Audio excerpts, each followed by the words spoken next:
Okay, this is session 2 of Dungeon World 10 Hidden Keys. This is a distinct and different story from last session, just to remind you all. We're going to begin with a little in medias res situation. But first, before we do, I want to direct your attention to the image board in the sheet. I'm going to throw a couple of pictures up there. I'll describe these pictures as well. But let's go ahead and clear this. Let's clear Ken Sarion out. We don't need him anymore. Get him out there. Let's insert a new one. All right. Got 2 things to upload. I can't wait to meet them.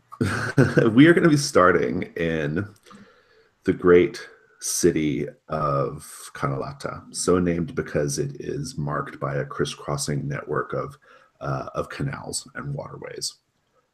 And I've got one more image to insert. You say Carlotta? Kanalata. It's canalet of canals is the literal meaning of the name of the city. C-A-N-A-L-A-T. A lot of canals. Yep, exactly. Yeah, Kanalata, a lot of canals. That's a great way of thinking of it. So I will type that in here for you.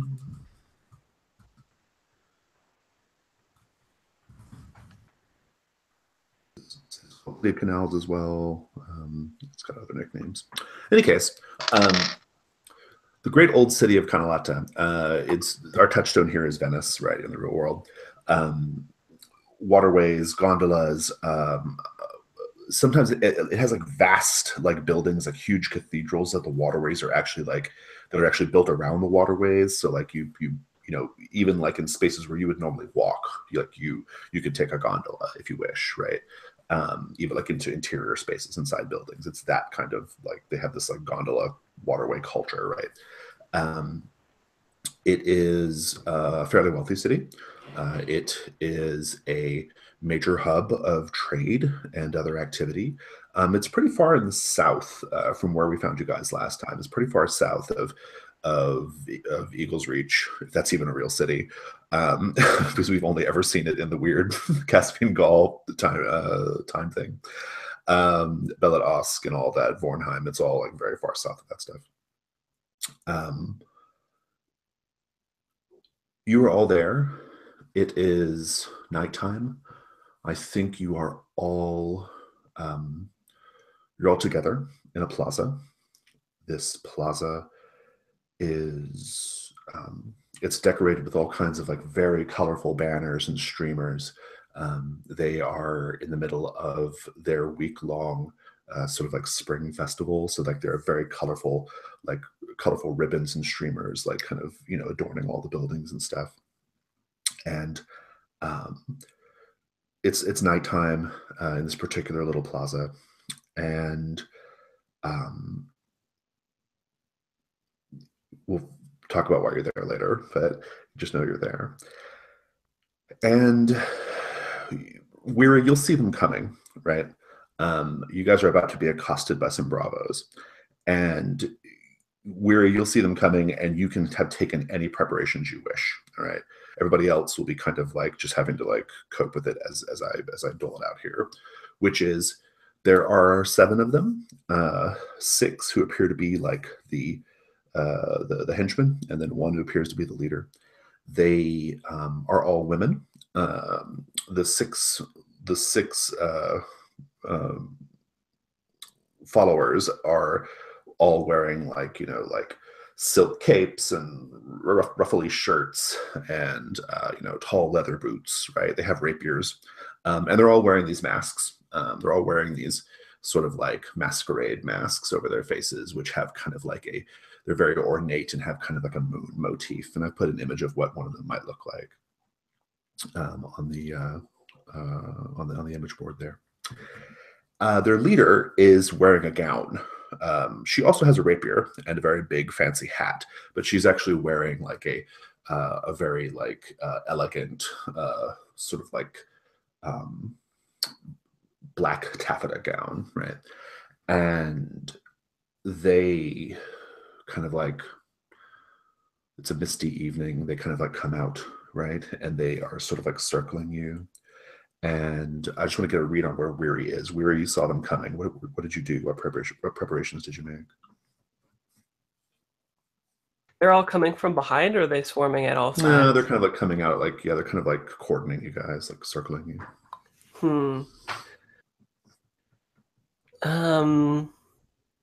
Maybe I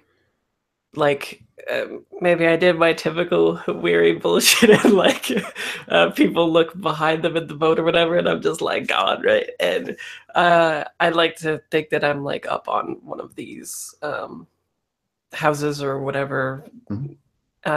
Just sort of like as the people are moving in, I'm like tracking them with my bow, that kind of thing.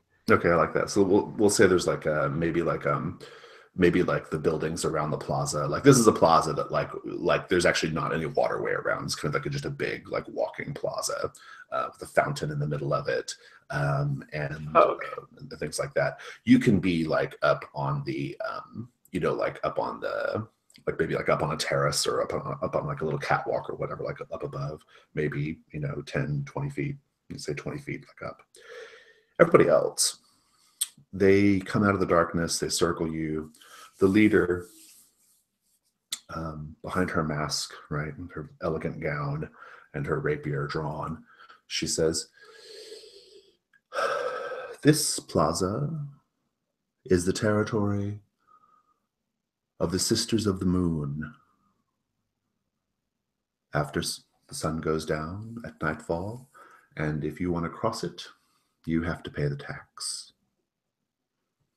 And they all have their weapons brandished, and I think they intend for you to give over your valuables. Whoever wants to just jump in, go for it. I have a question. How do we resolve my hand situation? You have no hand. Okay, cool.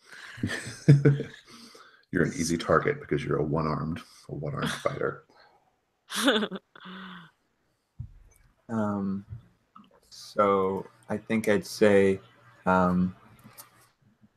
my dear sisters, we are but two sides of the same coin. I'm a priest of Lorelei the Warm, and the sun may have left us for the night, but it is no reason for you to treat us thusly under the moon itself. How can you lay claim to a plaza such as this in a public domain in the city of Kanalata? She says, "Oh, we don't really have any legal claim to this area. We just want to take your money." I go up to her. Well, what if we don't have any? Huh? What did you didn't think of that, did you? And then one of the other sisters, not the leader, says, "That monkey looks pretty well trained. I wouldn't mind having a trained monkey." Now, you stay away from Yo-Yo. How dare you? I think I've become very fond of the monkey over time, and I'm pretty big with that. The leader of this. Oh, so go ahead, Casca. What were you saying? I'm just gonna walk up to the leader, and let's see if I do have any money on me. Oh yeah, I look like I'm going for my purse. I go up to her, but I actually take out my sword and slash her. Nice sneak attack. I love it. That sounds good to me. I think we'll just keep it in hack and slash for now. So go ahead and roll. Do you need a roll for your party? Maybe. I'll grab this one. Hold on. Now that I know we're going to violence, I'll shoot as well. Now that that's been resolved, I did appreciate Alessio's attempt there, though. Until she said, "We don't actually have a legal claim to this." Yeah. I think I know them well enough at this point and Weary knows Geisco well enough at this point that as soon as he sees him walking up, he's just got his bow trained, ready to shoot, probably. All right, so what you got on that hack and slash there? I am looking for my modifiers. All right. I need to pull up their stats too. I'm gonna go grab. That is a 13. Awesome. I'm gonna grab my book real quick. Wait, just give me 1 second. Sounds good. 13. That's pretty good. That is a high number. That is a Good high. way to start a battle for Just- a one-armed man. Yeah. Like I think I've been practicing with my offhand, I guess, since I don't have my main hand, so I kind of need to practice with the other hand, I guess. We should If you we get should a- like get like an attachment for your arm that has that's like a mace, and so you just have you just have like a super fist now. Or let me pitch you this. See, so you have like a robe on, right? And when people come at you, you just put aside the robe, and you're like, nothing can stop the claw. Okay. She has 12 hit points. So do you want to do the extra 1d6 here to maybe take her out? And I'm at full hit points. Yeah, you're all at full right now. Yeah. Okay. Sure. Okay. She does best of 2d10. So Okay. and then you'll roll your damage plus 1d6 That is a total of 4. that she did to you. That I'm doing to her. Oh wow. Even with the extra Oh d6. jeez. How much did she do to you? This doesn't seem like it's maybe not a fair trade. By the way, I do have the what's it called? 2 piercing if she has any armor. Okay, good. That's good to know. Yeah. Yeah. And then she has best of 2d10, right? Yeah. She deals meanwhile- 9. No. Wow. Oof. Okay, good. So I think the Does way she this have looks, any piercing? she does not. No. I think the way this looks is like, I think like as you're approaching, and you look like you're getting your coin purse, and she's like, very good, very good. Expect a one-armed fighter to know exactly what to do in a situation like this. You are definitely, and she says, a little short-handed. And you go for your sword, and she's like, she's like, treachery, right? And then you do a little clash, clash, clash, and you stick each other and all that, right? And that goes on. Meanwhile, Weary, you can fire off a shot. Who are you shooting? You've got Yeah, I'll shoot. six regular bandits and one leader. I'll hit the leader. Okay, go for I it. want to aim for like the back of the neck. Okay. I don't have cult shot though, because I can't take that as a thief. I think there's no multi-classing thing. Okay, roll for my party. I'll be orange as usual. 5, 7, 10. Nice. That takes her out. Describe it. Yeah, it's so. Oh, sorry. That was just your roll to hit. Roll your damage too. Okay. Sorry. Well, it is an arrow, Jason, and I said it was the neck, right? She can't repel it. Roll your damage. Let's see how it goes. Okay. My damage is a D8, and I don't. Or what are my options with the backstab thing again? Oh can yeah, do more damage? I guess this like technically could count as a backstab. You can. Backstab is melee though. Oh, Is it? does it specifically say melee? Yeah. Oh yeah, it does. It does. Yeah. Yeah. Okay, so just a straight up D8. Yeah, I guess it makes sense because you have to. It's a different roll than the volley, right? So. D8. And because Scald shot is basically backstab but 8. ranged. I got an 8 at least. Haha. Oh, so that means she's dead anyways. Yeah, she is. No. Yeah. Doesn't she have 1 hit point left?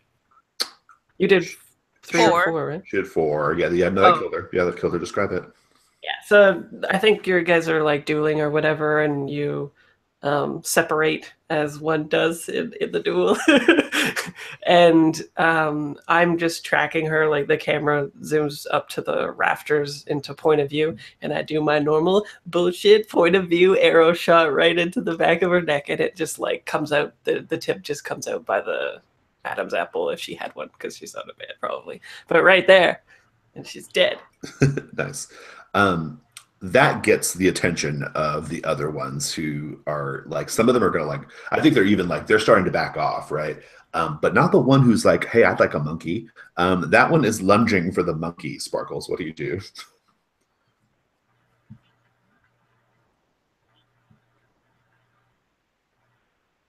You're unmuted, You're muted. Sparkles. Yes. So I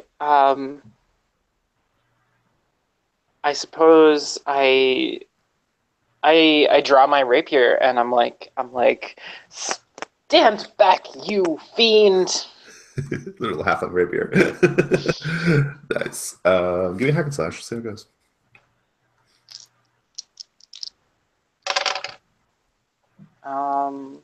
11. Nice. How much damage do you do? Let's see. 6. That's enough. Give me the scene. Just how do you take him out? So like he's lunging at me, and I'm like, "Have at ye!" Oh, they're all women. They're all women, but yeah. Oh, okay. So she's coming at me, and I'm like, "Have at ye!" And then and she comes at me, and I just sort of do like a nice flourish with the rapier, and just cut her to shreds, to ruins. You know. Nice. Like, Yoda yeah. style, right? Yeah. Good. Well, so then Alessio, the others are like they didn't realize that there was kind of a reverse ambush. They didn't know that was happening, and so like they're kind of like running, they're backing off.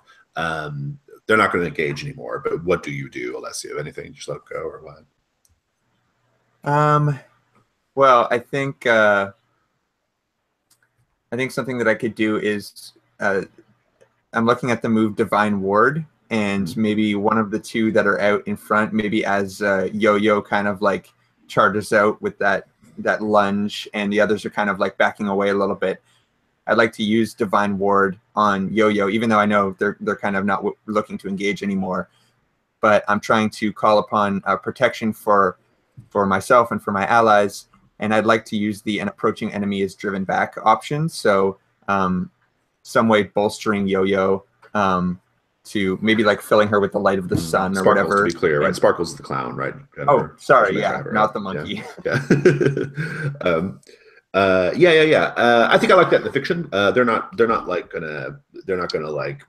really a threat anymore. So, Yeah. but what it might do though is it might like ward off them again, like if they wanted to get revenge on you, right? So, Yeah, I think what I'd like is for for Sparkles, eyes to like glow a little bit with the light of the sun as she's like Nice. advancing forwards, and then they kind of feel this like strike of intense guilt at like having what they're doing here. Like I'm really trying to like play up that feeling in them so that I like that. they don't want to continue this business. Yeah, that's good. That's good. Yeah, I don't think you're going to have any trouble from the Sisters of the Moon anymore. They will flee.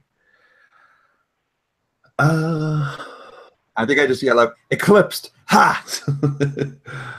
And then I chuckle to myself at my pun. I'm going to give you guys a chance to do whatever you want to do with their bodies in a moment. But in the meantime, before we do that, I want to tell you that it has been 5 years since the events at Belet Osk.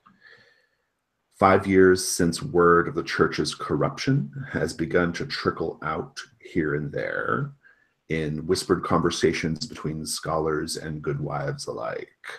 In response, in these 5 years, the church has increased the pace of its hunts, desperate to eradicate the threat of the keepers and put an end to all these rumors. In some cases, this has led to very widespread conflict, even war. Against some communities. Certain communities have taken a stand against the church even and are trying to protect the keepers. That's not totally widespread. That's just in some places. But basically the church's sort of grip on things is becoming a little tenuous. The tricky thing, though, is that the church has actually managed to successfully muddle the message a bit. They have acknowledged issues of corruption within the church hierarchy, sexual corruption, financial corruption, liturgical corruption even. But the idea that the church and all its saints are actually a cabal of demons has not yet taken hold. in fact, the church is kind of like leaning into, quote, reforms within the hierarchy as a way of distracting from this darker truth that they're actually demons, right? So it's they're trying to do a bit of like cultural jujitsu on this, right? Essentially. However, that is a thing that a lot of people believe need to get out. Some people believe people need to know the truth of the church, right? There is an archbishop. His name is Reynaldo Castafiel. I'll type that in the chat.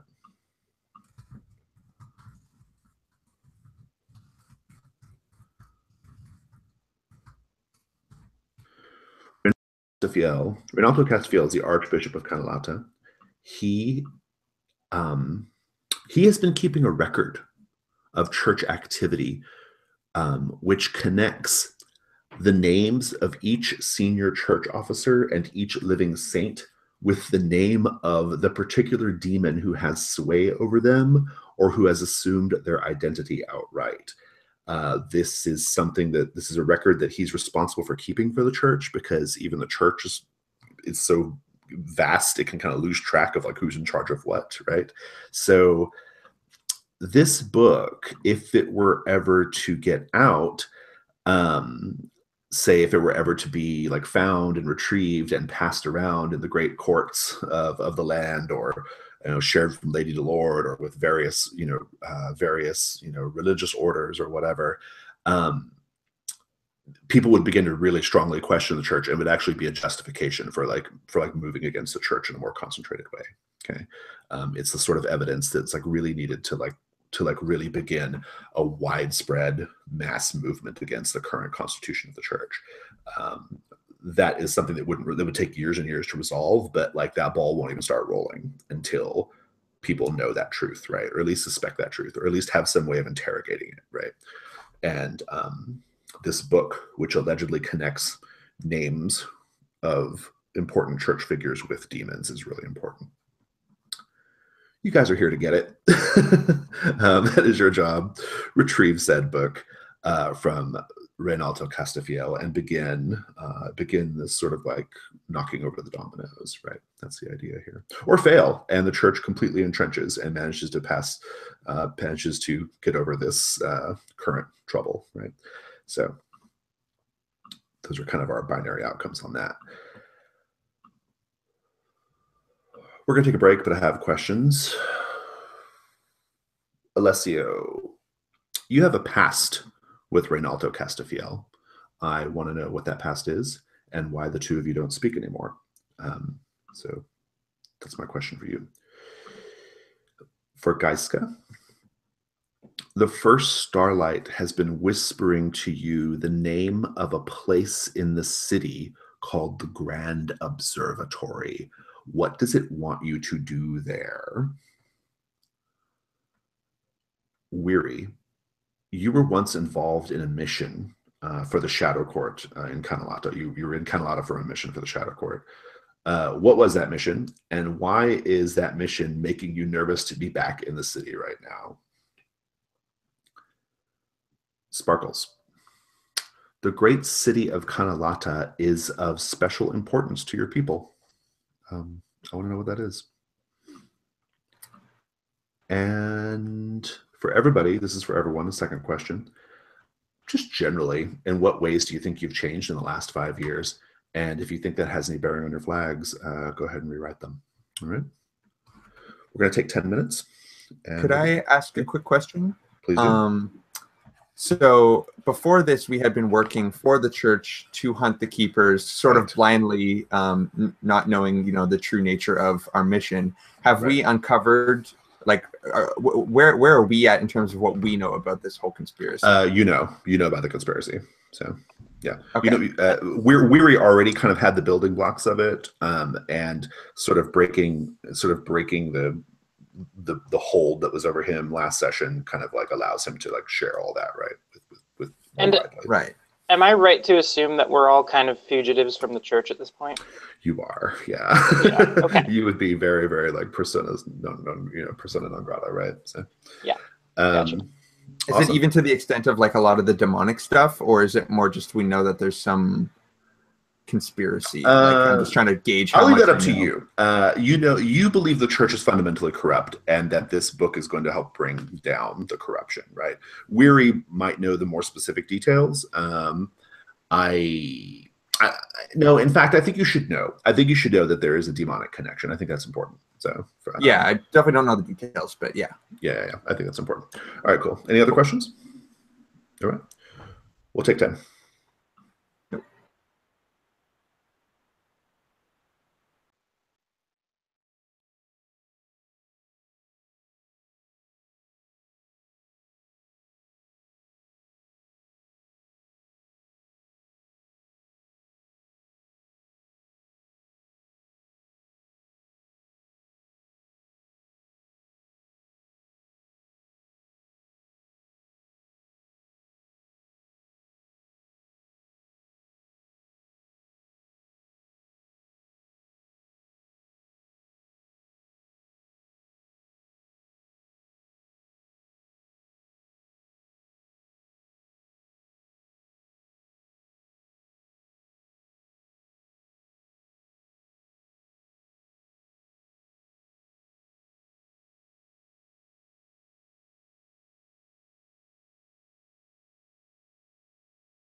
I'm so excited.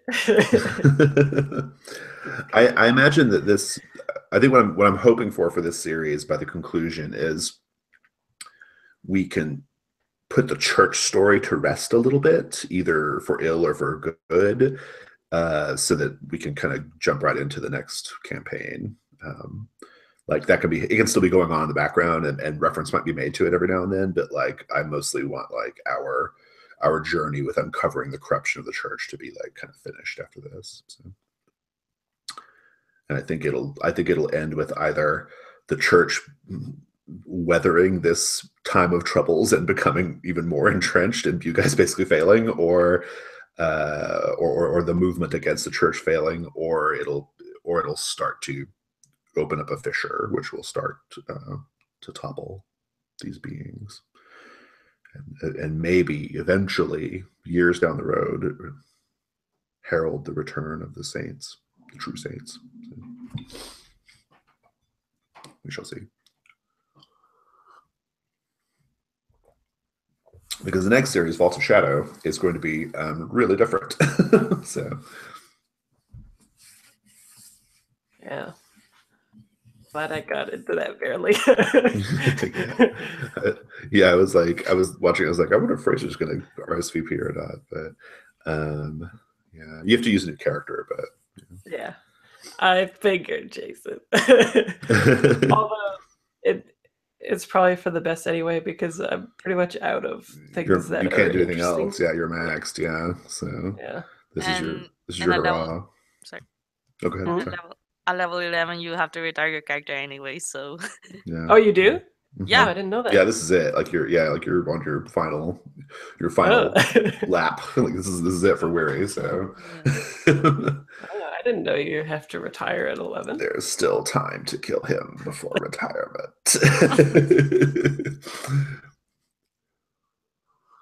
He still has to get his mobs. I'm gonna set it up though to where like if like younger, newer characters like Sparkles and Yo-Yo and Alessio and kind of Gaiska, if we think it makes sense, can continue in Vaults of Shadow, but under a slightly different. The pretext is different. So the idea is in Vaults of Shadow is I'm imagining it like almost like a sort of like I want to do like a real like highly competent like fantasy spy thing. That's what I want to do. Like fantasy operators doing, in like acting as agents for conspiracy, right? Like that kind of thing. Like manipulating. Oh, into that.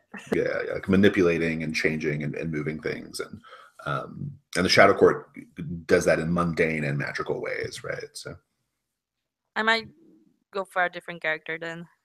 Yeah. I'll leave it up to you, whatever you think. I mean, by the end of this, you might have a different thought of it, but yeah. The idea though is that like the Shadow Court is not just. We're going to discover that the Shadow Court is not just thieves, right? Like there's like a whole apparatus. So. Awesome. Jennifer, are you back? Yep. Cool. Let's talk about the answers to these questions, then we'll wrap up the scene we were in. So, Alessio, tell me about your past with Reynaldo Castafiel. Okay, so I think that before the events of last session, I had been rising through the ranks and eventually became a bishop or someone who would have traveled with a bishop to a conference held in Canelta, and Reynaldo is sort of the one who officiates and leads the conference, and this is kind of to decide on matters of faith that like universal principles and stuff, because each of the bishops then would go back to their districts and be able to liturgical matters, right? Yeah, totally. And I think that maybe you can help me a little bit on this one, but I think that in the conference, I spoke up rather brashly and out of place in response to something that he had decreed, and others were just accepting sort of blindly. And I think that he kind of called me out for it in front of the entire clergy and everybody. And I think that led some to see me as sort of a renegade or just someone who didn't really belong or fit in with what everybody was trying to get behind. Maybe that was the start of my skepticism of the faith in the first place. Why don't we say it was? I'm interested in exploring a theme that you're interested in exploring, but like at the outset, I think it would have to be something like that really challenges like the basic assumptions of the church, right? I think it would have to be something like that, you know. If you want to move on to the others, I can kind of try and think. Yeah, of think about it for a minute. Yeah, that's good. I'm gonna make a little note there.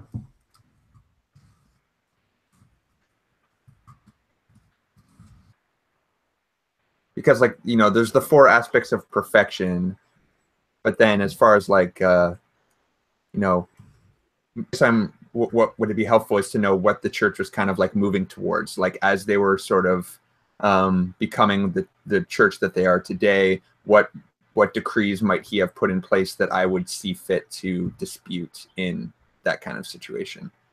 I think it's pretty open. Like if you have any ideas, just think of them. But otherwise, cool. Yeah, it's fairly open. But I think it should definitely be something like, you know, like questioning like the learning about like, you know, dark forces or something like that, right? Or right.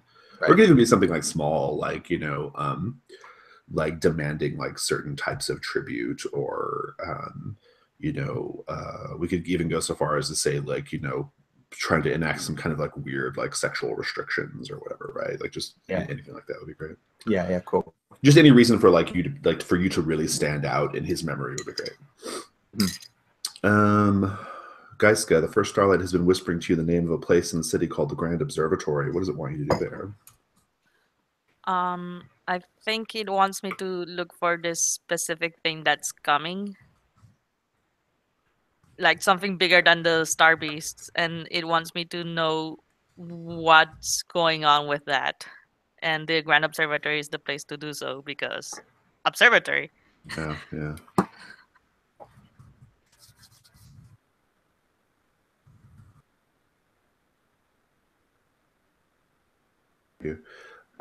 Weary, you were once involved in a mission for the Shadow Court in Kanalata. Why is that mission making you nervous right now? Yeah. So what I had in mind, and I can riff off of what Matt was saying too, like maybe at this conference years ago, the Archbishop wasn't the Archbishop yet. Somebody else was, and maybe they and they were like more progressive, and the Shadow Court had me eliminate them so that this Archbishop would take over. Oh, this like highly regressive. Yeah. Nice. Good. Okay. Yeah. So maybe in a sense, I was the one that killed Alessio's like person mentor or something, right? Yeah. So it could be something like that. Or at least a role model, someone I had looked up to, like that was, you know, part of the reason why I traveled here. Yeah. We definitely need to name that character because it might have to come up in a conversation, right? So let's think. We'll name him. This is the old Archbishop we're saying? Yeah, who is dead. I struck down a progressive voice in the church. We'll call him Maurizio.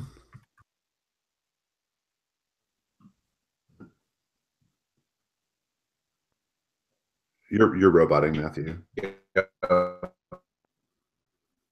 I didn't even realize he was trying to talk. Yeah, Matthew, you're roboting. Just rejoin the call. See if that fixes it. I'm going to call the old Archbishop Maurizio. He was a progressive. Right.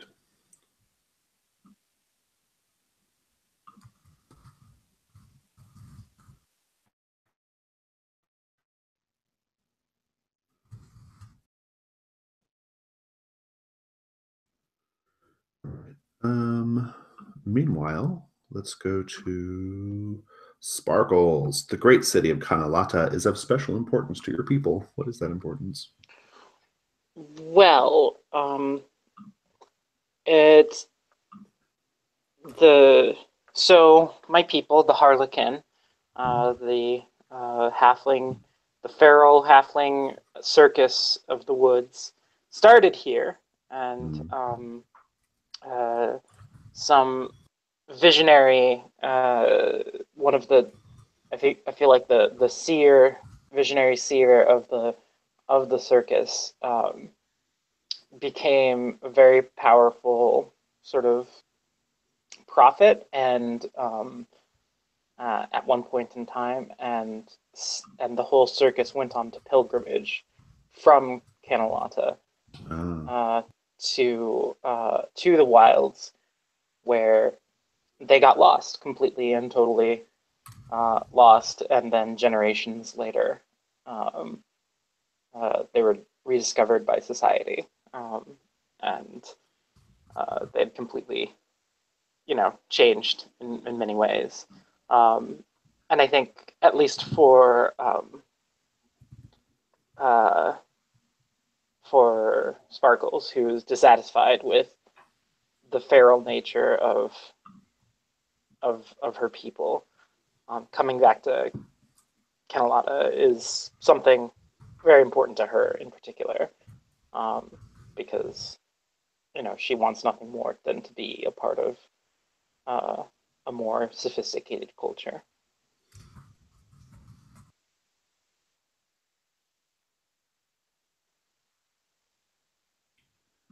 You think you might do that?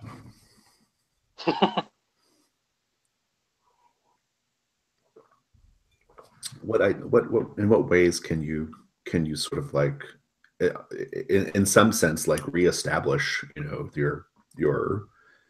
your people almost, right? Or like rediscover like what your people were about, or re-ingratiate yourself to this like more sophisticated society. Like what are some of the things you think you could do in the meantime? Well, not be a fucking fugitive. That would help. Right. Yeah. Thanks, Weary. You're dragging me into this shit. Yeah, I think that's one way that Sparkles has changed.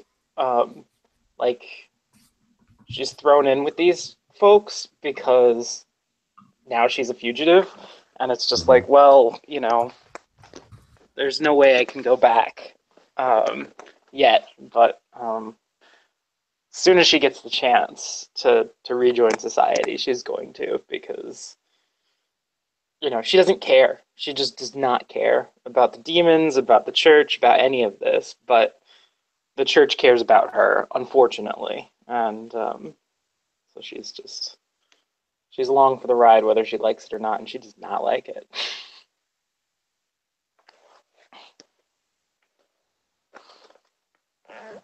Awesome. I'm looking at the Hangouts window to try to figure out where Matthew is. I just sent him another direct invite. Yeah. Oh, there you go. Wonderful. Thank you. Did you get lost? It just told me I couldn't come back. It said you're not allowed to join this call. Oh, I had that yesterday. Yeah, you did. That's right. I'll give you the summary of what you missed about Sparkles. Sparkles' people, these sort of the Harlequin, these sort of like feral circus performers, they originated in Canalata.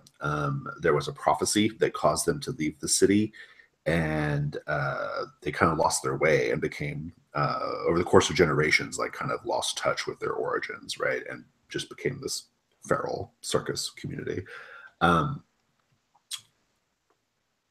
And Sparkles is coming back because Sparkles wants to get back in touch with the original way of doing things. Right? So, okay. So we talked about like some of the implications of that, what it might mean, but we'll kind of see how it goes when we play. Mm-hmm. So I'm thinking that maybe the thing that was decreed that I was so against is that I think that Alessio, is a very personable person. Like, he's very about like talking to people and helping them through things and guiding them through things. And I think what was intended to be put into place was that anybody who wished to achieve the rank of bishop would be sort of like cut off. Like there would be some sort of I think it's because they were worried about information getting out when they shouldn't, so they were really cracking down on safety and trying to keep the important members of the church isolated from the general public. And I wanted to step into a higher role, but I still wanted to be able to kind of preach and help people and stuff like that. So I was very outspoken against that. So we'll say that like Archbishop Maurizio, who was the progressive archbishop, we'll say that like maybe he was actually trying to open up the church hierarchy to people, right? Like I think he was trying to like get newer blood in, right? There's a reason why the old blood doesn't want the new blood, right? Yeah. So okay, good. All right. And the Shadow Court murdered him for it. So all right. That may come up during this session or next session as well. Fantastic. And then be thinking about your flags. You can keep them as you wish, as they are now, just for if you want. But if you want to be changing them in the middle, if you think that your characters change a little bit, just kind of call them out as you do. Just kind of direct our attention to them. I have an answer to the general one too. Like, how have we changed in the 5 years? Oh yeah. Oh, sure. Well, sure. Go ahead. Yeah. Okay. I was thinking that Weary is like helped to galvanize people a little bit, but he's still very like broken. I think the brainwashing thing has led him to be like a kind of like an Alzheimer-y type person, where like he shifts from different aspects of himself on, like he'll think it's quite one moment he'll be back in that room assassinating the he's not sure like what bishop, time and it then is back. also, yeah, like what time frame things are. Yeah, that makes sense. But I think how he's helped the revolution though is that in these cities there's these wizards or something like that that manufacture this like opium that people take, and the opium they've managed to like actually distill some of his memories within the opium. So when these street people are taking it, they get a hit of his memory, and then that's what sort of had people like up in arms about the church. Like it's they haven't quite squashed it because people have actually lived through the stuff that Weary has lived through. But they can only do it at certain points when he's actually like lucid in and experiencing that memory. So it's like on and off again. Interesting. Sounds like a very, very cyberpunk approach to the situation. So I don't know what you're talking about.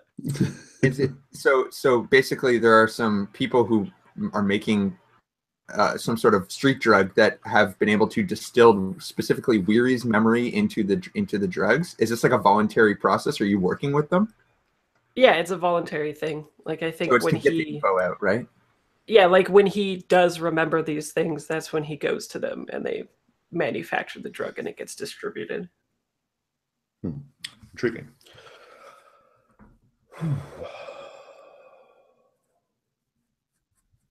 Well, so this scene, there are two dead Bravos, the leader and the one that wanted the monkey there at your feet.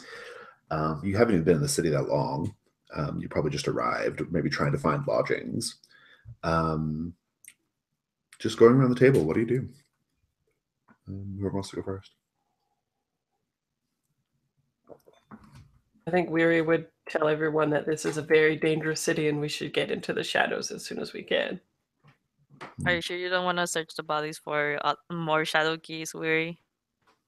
More shadow keys. I'll search the bodies, of course, because coin is good. But I don't think anyone's walking around with vault keys or anything. You never know.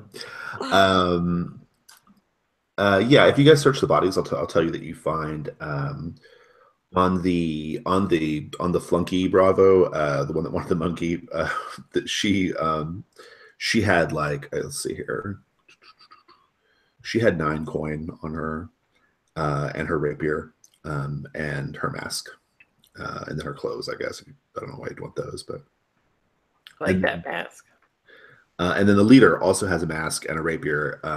Her gown is actually really nice. That actually might fetch a price for something if you were to sell it. But she has more money. She has 120 coin on her. So cool. And you guys can divide that up however you wish. 30 each? Sure. Yeah, sure. Is are both of the masks the same quality? No, look the the one same? the leaders is much nicer. It has like I- gold inlays and I stuff. want that. Okay. I shouldn't have asked. I'll take I the- get the fancy one because I'm a fancy lady. Okay. Sounds good. Yeah, just note that. Although it's probably a little big for you, right? But who knows?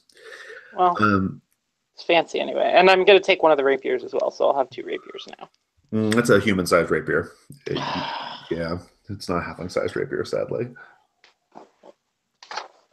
You need it to be about half the size. All right. I think I might take the rapier. I think like, you know, having had this encounter, I'm usually like one who walks with a staff kind of, and I fight with a staff, but I think I'm starting to come over to the fact that I need to be able to kind of be a little more useful in combat-oriented situations. And I'm kind of like, I take a long look at the blade, and it takes me a while to kind of decide, but I think I eventually kind of just stash it and maybe give Weary a look, as in like, and guys could like as a fighter as well, like give the other 2 a look as like, you know, I'm packing now. Like I can do this. I can roll with you guys. We shall see. Guys, are you doing anything? I am going to do heirloom and talk to my sword Yeah, okay, cool. Go for it. to see Okay, what normal. I should do now. Though I think that's an 8. I think I did reroll. Awesome. Just take a look at the move real quick. I think I rerolled. I'm not sure. You just clear the dice out, do it again if you want. Sure. Wait.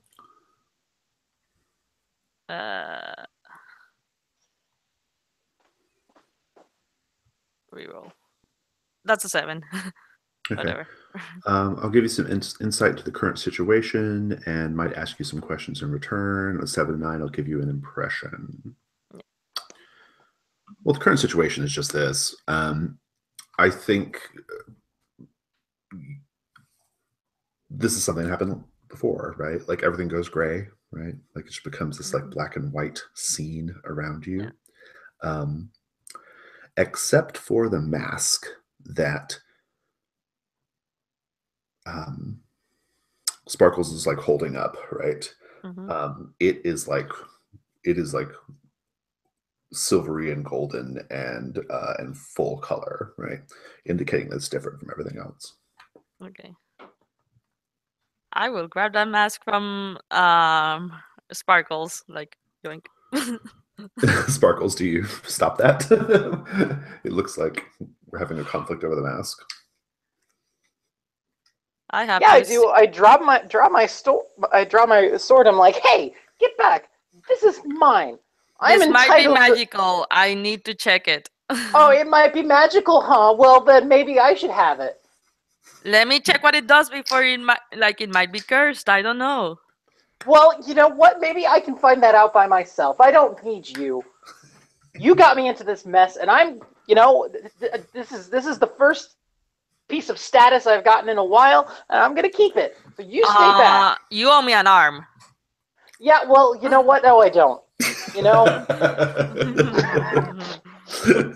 She's in 5 years you haven't gotten a new one.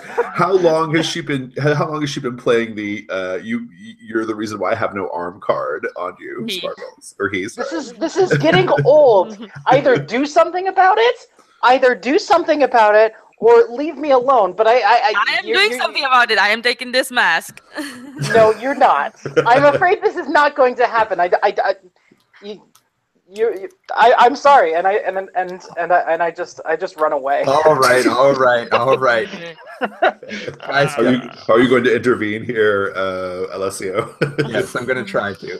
I say, guys, cut. There are no arms to be found in this district. I'm sorry. I don't believe there's anything we can do for you immediately. However, this weapon could be of some use, and Weapon? not The that. Oh yes, mask. Sorry. not that curses aren't something I'm wary of, but these bravos, they didn't seem to be ones trifling with ancient, powerful magical artifacts. I believe it is merely just a token of their faith, and it's not worth fighting over in this time. As Weary said, we should find dark corners to. All right, to can we do that? But I need to check that mask. I can give it back to Sparkle if she really wants it. Sparkles, why don't you hold on to the mask while Gaiska checks it? Is that sufficient for you? Okay. All right, but I it's mine. Okay? Sure, whatever. It's mine. We all heard it. We all heard it. It's yours. Yours. Are you trying to spout lore on this? I am trying. I guess I'll use spell focus or spout lore or something. It's int anyways. Yeah, we'll make it a spout lore. Go for it. Okay, I will spout lore about mask. Because presumably in 5 years you've managed to learn more about magic as an academic matter rather than just like it residing in your soul. And that is 5. Okay, mark it XP. Okay. I'll tell you what you need to know about the mask. I'm not worried about that. But something weary that you'll see while this argument's playing out. While this argument's playing out in the middle of the street, and weary, you're down there with them now or whatever, and warning them to get off the street, right? And they're not getting off the street. They're having an argument in the middle of the street. You're gonna see that there's like a little urchin, a little kid, who's like definitely watching you guys from the shadow. And by the time you realize it, he's been watching you this whole time. He like turns and bolts into the darkness. Oh yeah, those urchins. I was just about to like pay one to make a distraction, so it makes sense. Okay, so I get with I'm assuming with that move I can't chase after the kid or anything, right? It's just I suppose you could try if you want to like do that, but I'm kind of taking over important here, so I mean, yeah, that's fine. So, well, okay, back to the mask. The mask actually has runes on the inside of it, Gaiska. This is pretty simple magic, if I'm being honest. It's magic, but it's not like it's a fairly basic sort of magic. These runes basically make it so that anyone who is wearing the mask can detect lies, but only if the lies are spoken under the moon, under the light of the moon. Well, good. Yeah, I'll say how you know that. Like, how did you learn about these symbols and runes? Like, what have you been doing in the last 5 years? Researching celestial bodies. Very good. Perfect. Yeah, that makes sense. Yes. Yeah, so that's what it does. Well, good for you, Sparkles. It's not cursed. And it looks dashing on you, I must say. A little big, but still. Do you put it on, Sparkles? Yeah. It actually like in classic D&D fashion, it actually like sizes to fit your face, right? So, Oh, okay. Yeah. cool. Very nice mask. Let's go now. No more arguing in the streets of the city where you are all like not welcomed by many powerful forces. Okay, great. And there are dead bodies right here. Right, yeah, there's that too. Dead bravos, though. Yeah, I don't think the authorities would care about that too much.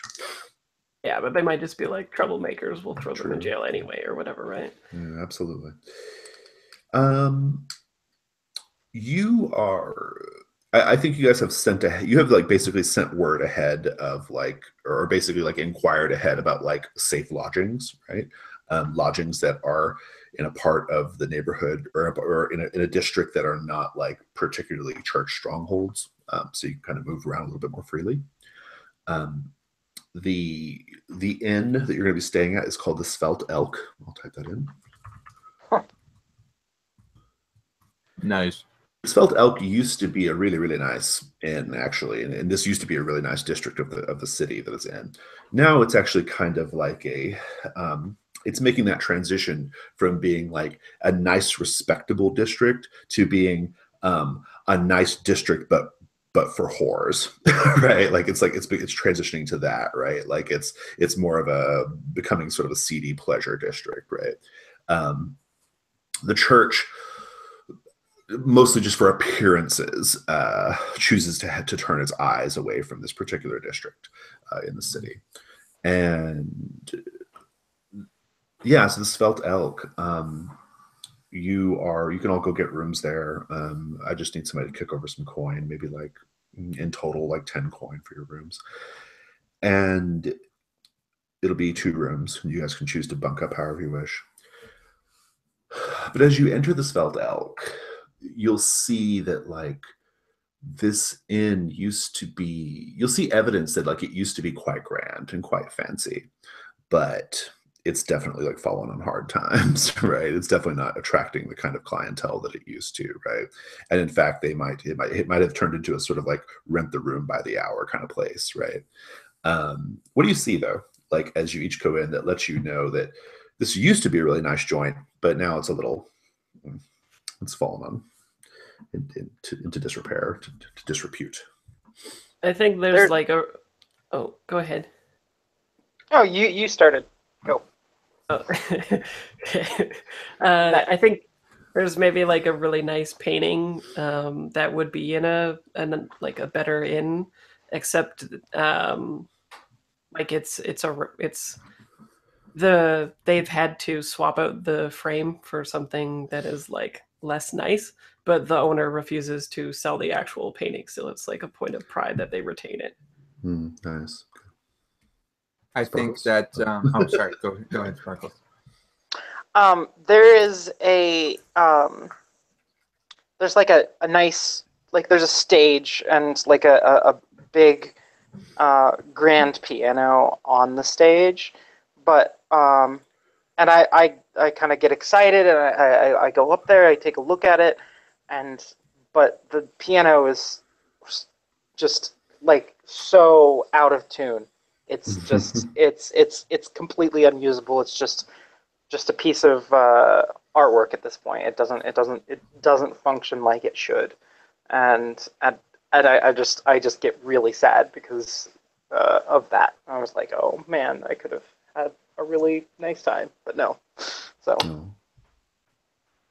I think that at one point they had like a nice glittering liquor cabinet that was full of all these like nice vintages and everything, and that cabinet is becoming empty and there's cobwebs in it, and now behind the bar there's just a whole bunch of like big bottles and jugs of, you know, mead and ale and stuff like that, because that's what people are more used to buying. And they even have like gimmicky drinks that would appeal to like casual drinkers. So they'll like, you know, the waitress kind of brings out this big flaming jug of like some, you know, like fire whiskey or something, and then there's more drunks around too. There's more people who come here to just like off work just to get drunk, like no other. Yeah. So I could see a few people drowning their sorrows on the bar. Yeah, it's good. The everything else, the architecture seems to be like very nice for a different time period. Like it's like you can tell it was built somewhere some faraway time, but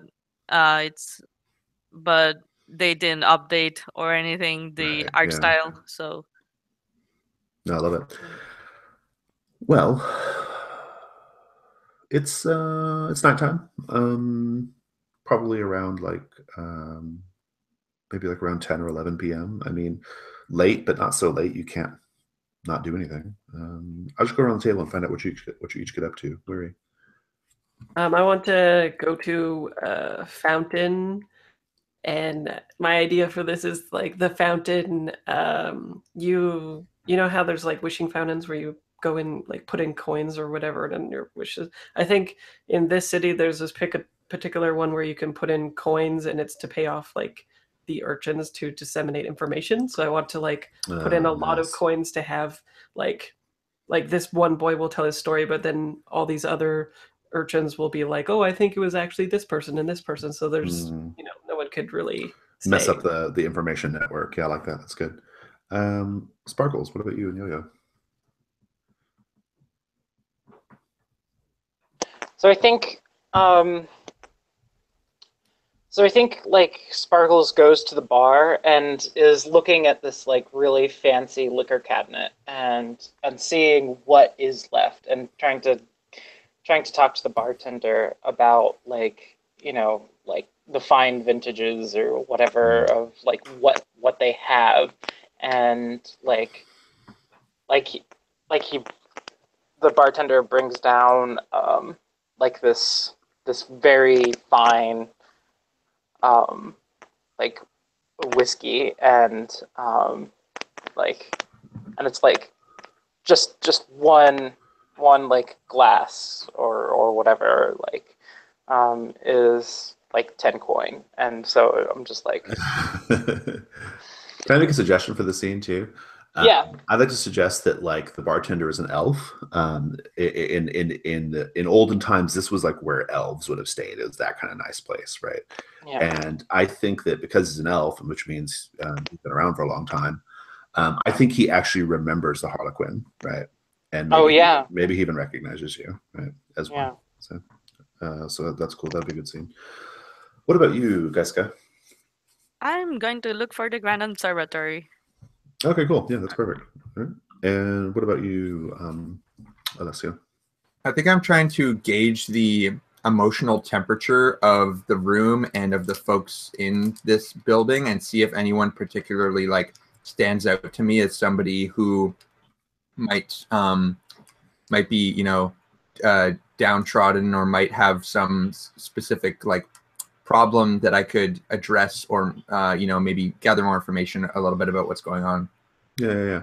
Are you looking for any particular kind of information, or are you just trying to like be beneficent here? Like, what's... So we've been sent here to search this book out, and Yep. we have been informed that Reynaldo is in possession of this book, right?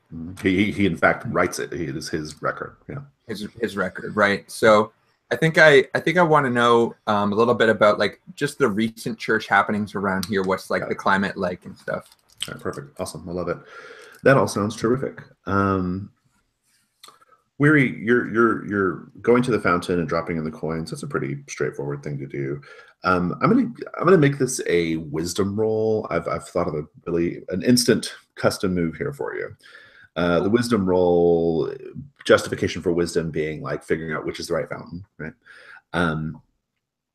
And on a 10 plus, you will be able to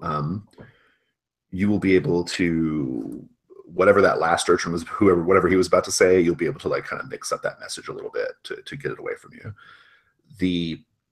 On a 7 to 9, that will happen, but you might invite more scrutiny from from other urchins and other interests in the city. On a miss, well, whatever. So. Whatever. Yeah. Okay. Oh yeah, it's a miss. I got a 4. Straight up 4. Go ahead and mark an XP. And let me take a look at my fronts really quickly. Good. Go ahead and strike that off. So, how do you know which fountain you think is right? Like, why do you like which fountain? How do you know which is the right fountain? Like, how do you go about picking? I think it was one of the fountains that was sort of just placed. Like, I think the church got into some spot of trouble, and to appease this district, they put like this really nice fountain there, and it sort of like calmed them down. But it's also supposed to be a humanitarian effort, so it has like one of the saints taking care of like an actual urchin, and the urchin of course has like no face now. Yeah. And you're going in, you're putting your coins in, and you're like, trying to get this process going or whatever. And I think one of the fountain, like, the little, like you said, it was like a little kid or whatever, like the statue. I think its mouth is open. Like, I think originally the kid was like, the statue has its eyes turned to heaven, right? And its mouth is agape in all the wonder of the saints.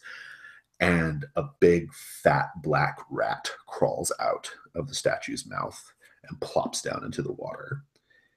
And you start to hear a sort of like like a little like chittering squeak, you're gonna see that there are rats all over the place. There are rats like at your feet, crawling up your boots. You can kick them off. It's not like a huge swarm or anything, but they're just rats like all around the base of the fountain, like just crawling around. It's kind of disgusting actually. And um, and one of those rats with its little beady red eyes is making really its mates are roaming around, but it's making really strong eye contact with you. And then it eventually turns and runs too. He said he has many eyes. Indeed. This elf bartender, we shall call him. I'm gonna make a note of it. Think of a fine elvish name. Something with a hard, like spelled with a C, but has a hard C sound. That's a classic male elven naming scheme. We shall call him Celebran.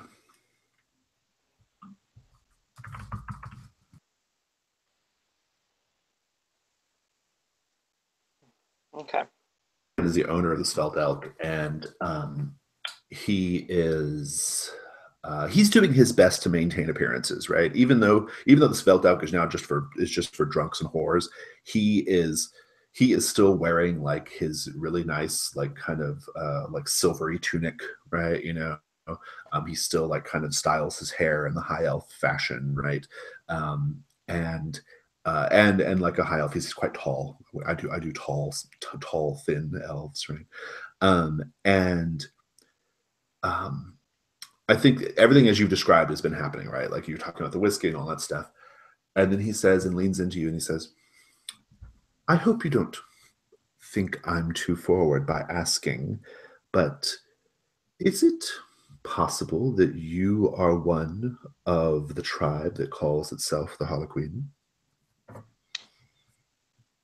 Yeah. I mean, I've been meaning to distance myself from them. I feel that they have lost the culture that once made our people a big deal back in the day, back when this was our home, back when this place probably was much nicer. Sorry to say. I remember those days well, and indeed, I often commissioned your people to perform here. It was quite a spectacle. Those were certainly different times in Kanalata. That is to be true. That is true, to be sure. This would have been, gosh, the last time we saw your kind in the city must have been 300, 400 years ago. And now here you are. I have to say, I'm quite surprised. I never thought I would see one again. It's really something. Yeah, well, you're not likely to see any more. My folk tend to stay where they are and hunt and eat raw flesh. It's all quite savage. Well, at least your people managed to escape before they were slaughtered. That's new information, by the way, out of character. Yeah, no, it is new information. What do you mean? Oh, well, of course, at that time, your people had a price on your heads. And your leader, I can't recall the chap's name, but he fancied himself a sort of religious leader among your kind, a prophet, but in fact was the personal jester and performer of the archbishop at that time. And if memory serves, he learned something he wasn't supposed to. And the church, well, they were going to kill you all. Huh. I always thought that we were well renowned and that we left culture for savagery out of foolishness. Yeah. That's just my recollection of it. I can see What? that I have upset you. I apologize. That wasn't my intention. Oh no, I just wasn't aware. I mean, what? I mean, do you know anything else? Hmm. I just remember that, well, the character of the city changed at that time. My people being long-lived, we get to see the full arc, the complete storyline, if you will, of places. And it was right around that time when the Harlequin left. That was when Canalata began to hmm, lose a bit of its shine. Hmm. What happened? What was it like before? I still see a grand city full of culture, Ah, but before it was, there were masquerades every night somewhere in the city. There were performers on the streets. There was joy. There was celebration. Certainly, the priests and the bishops, they stayed in their towers and brooded away like they did. But the people were happy. The people had a certain jubilance about them, and we still have glimpses of that from time to time. But now it's just bravos and crime and opium and it's just, well. And then he kind of looks at like throws his hands up to suggest the Svelte Elk is part of that downfall in to some degree, right? So he could be projecting a little bit, maybe, but you know. Hey, and then he says, "I tell you what," and he grabs that whiskey and pours you a little tumbler full and or a little cordial full and says, "This one's on the house to celebrate the return of the Harlequin to Canalata." Pushes it forward towards you. and I pick it up and I just kind of look at it. Um, I just like, the light catches it, and I'm just like, well, I hope here's to maybe a new, a renewed jubilance, and then she slowly sips it and really savors the flavors. Indeed. Meanwhile, sticking with Svelte for a minute. So you're looking for information. I think you find someone. I think you find a sort of. I had a little suggestion if I could, and Oh, feel please free do. to go with what you're going with. But I think that my sort of emotional intuition, sort of, and ability to detect these things.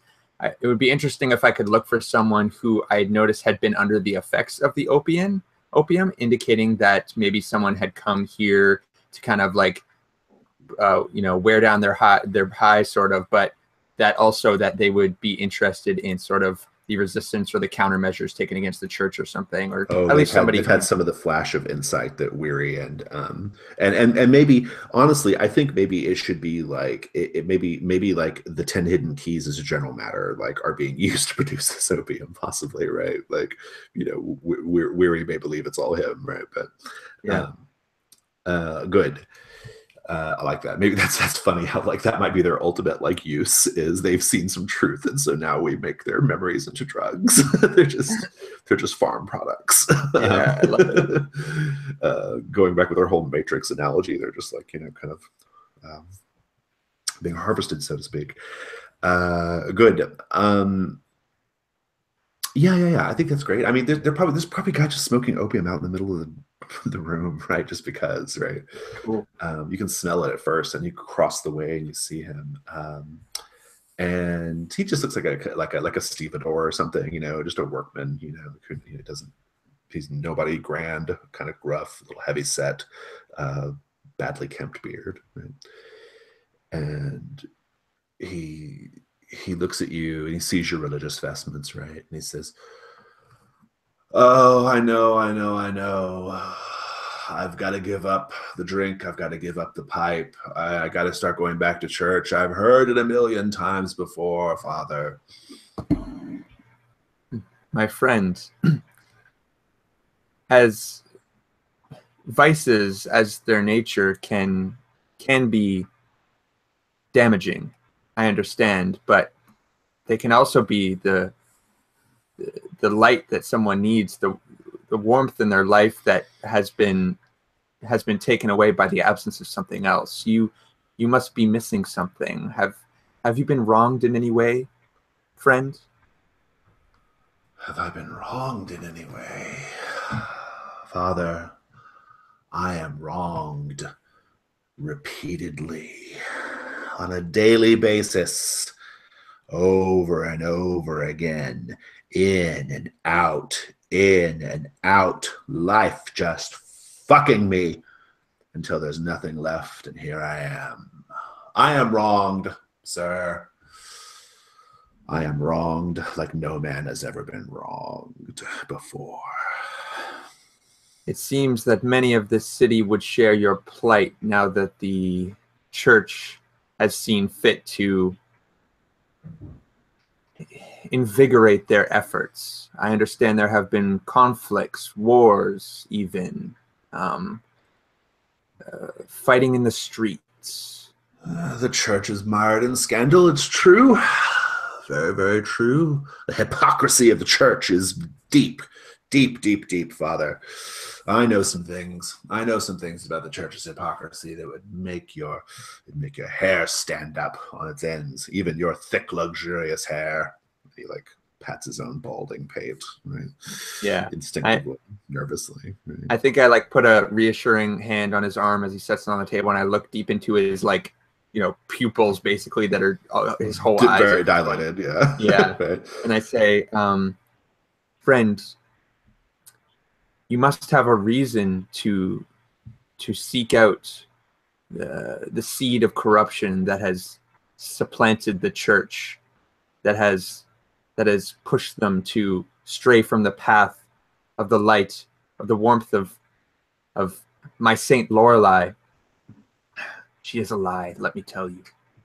She is a lie. And the rest of them, they're all lies. And I have come to this city to uncover those lies, you see. And if you share the same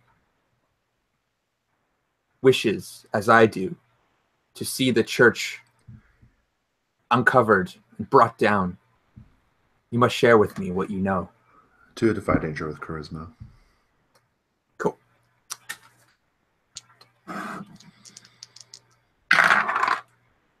That is a 13. Nice. We'll come back to that.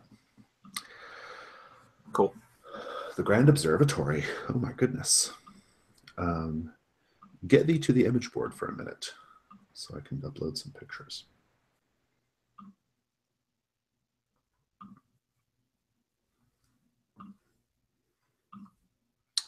Here we see a canal, a large canalway cutting across a very important part of the city.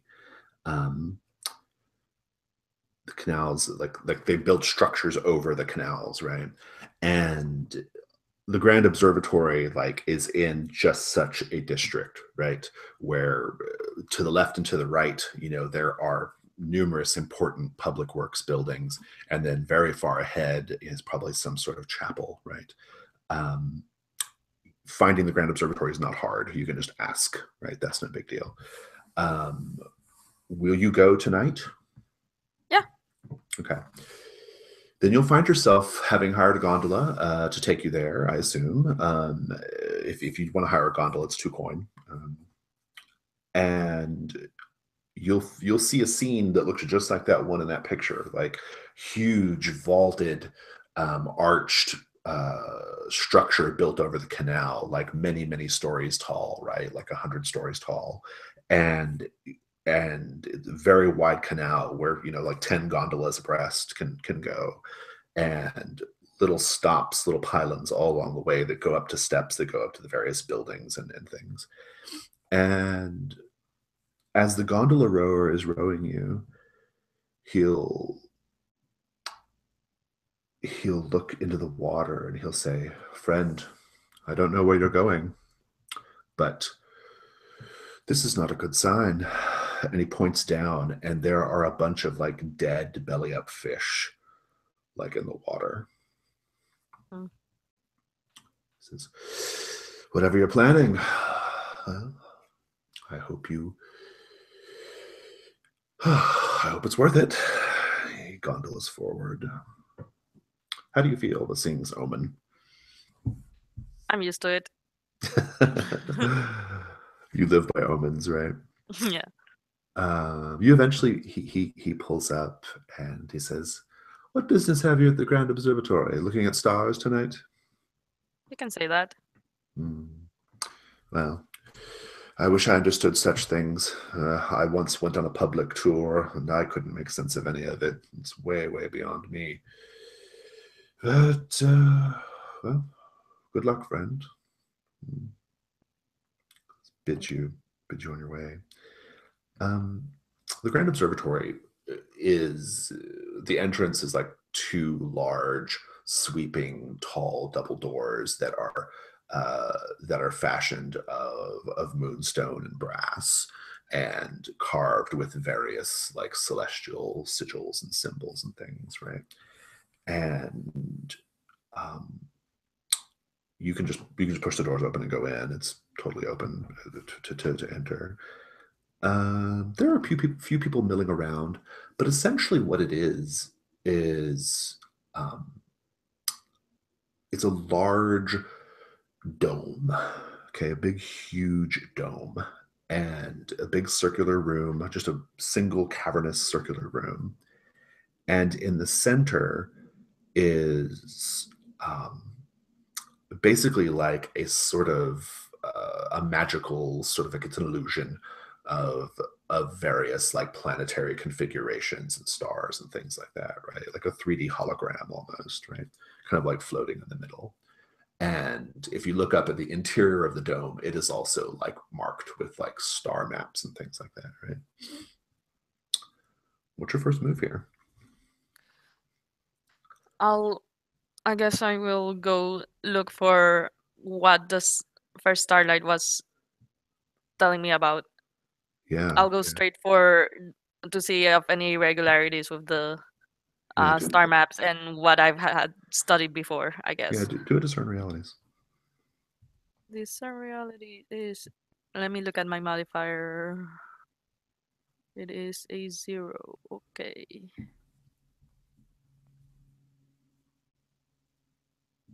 That is a 9. One question. All right. What's the list?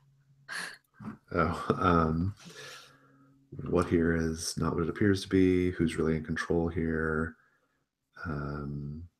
What should I be on the lookout for? I think is what I want to ask, anyways.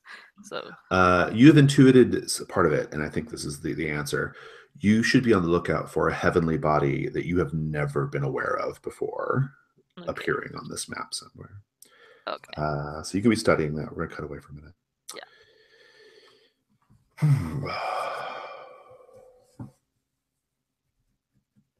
Just to wrap up this bar scene real quick with Alessio.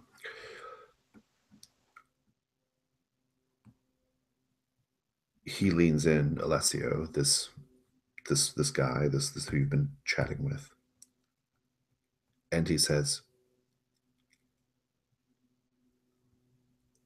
if you mean what you say, well, and then he gives you, he kind of like, before I keep going, Matthew, are you there? I don't, your video's off. I don't know if you're just off video or what. Yeah, I'm here. Okay, all right, awesome. I just want to confirm you were there before I do this whole spiel. So this guy like leans forward and he says,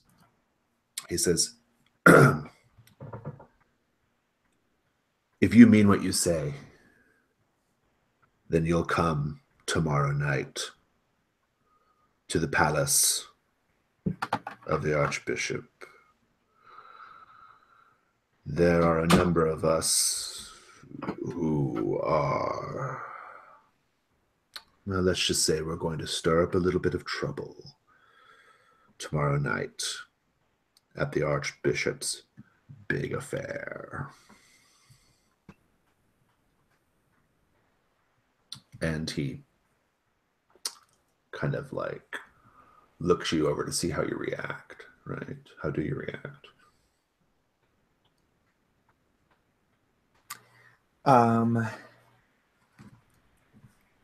I think that. Sorry, I did have to get up for a second. I thought you were still talking to Maria. I think that I look kind of, sort of curiously at him, and I say, so someone has been busy organizing, then. Oh yes, friend. Indeed, indeed. And we are going to cause a little bit of trouble. Well, trouble is certainly warranted, but I worry that if your angle of attack is a little direct, the Archbishop will have many defenses prepared. He is a very paranoid man, and a simple group of rabble rousers will quickly be ousted. Well,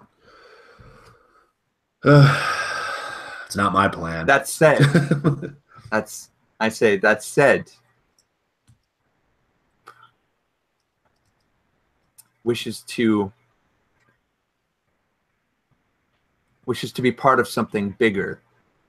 I have a small group of very powerful friends who could use numbers on our side, could use allies in this time of conflict. Is that something that sounds interesting to you or whoever leads you? And I think I'm going to give you the benefit of your high roll, and he'll kind of like lean in and say,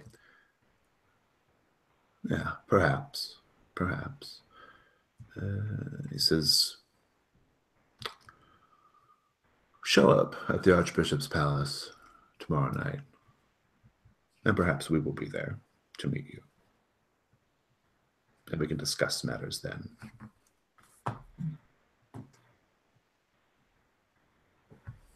Under the light of the moon, then?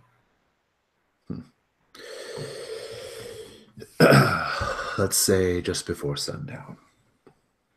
Perfect. I will bid adieu to St. Lorelei as we prepare for the evening's affair. Indeed. We can kind of start putting you guys back together again. Not Geiska yet, but I think Weary, you can be returning to the Sveldelg, and Sparkles is probably wrapping up her drink and her chit chat with the elf, Calibron. Anything else this evening before we wrap things up to the next day? Once we're all together, I think I'd inform them that there are some, groups that have formed together that have some ill intent towards the Archbishop himself, and that, even if we don't want to work with them, we still might have distractions or, other complications to the Archbishop's private event. And I think I'd let everyone know told me about, but that if we do want to command them, then where we could meet them and sort of prompt them for any ideas that they might have on using a group of rowdy drunks to our advantage. Group of revolutionaries. Yeah. Too bad we don't have moon poison in this one, huh, Jennifer? This would be right up Moon Poison's alley. Good. Let's just wrap up this thing really quickly with Geiska.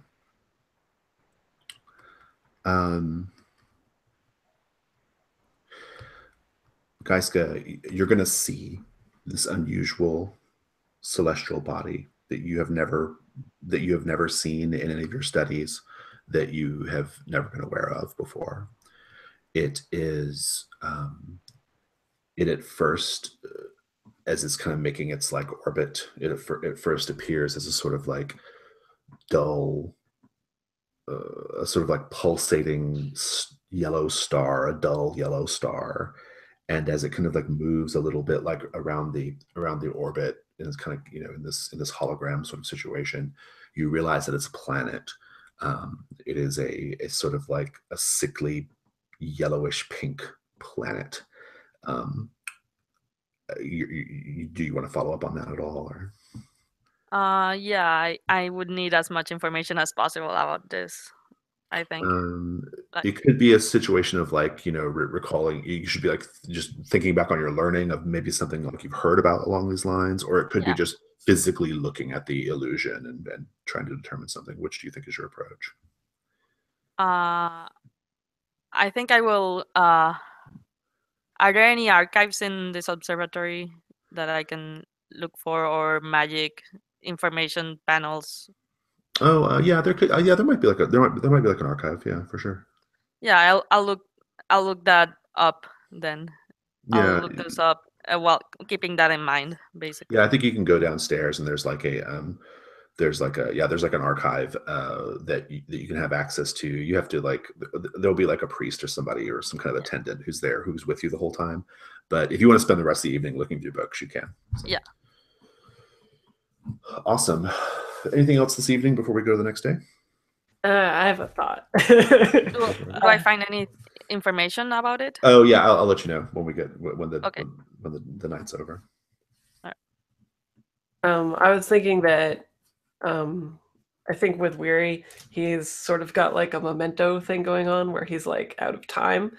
And so every night when he goes to bed and like takes off his clothes or whatever, he might even has like tattoos of all the clues that he's found so that when he's out of time, he like doesn't, you know, he can kind of root himself by looking at these things. And I think he uses that drug liberally on himself to remember his own past. And I think specifically the one that he like takes hits of or whatever is the one of his mother in the shadow vault. So that's the thing that like grounds him. So I think every evening he partakes of the drug himself, basically. Nice, good. Are you trying to gaze into the abyss here?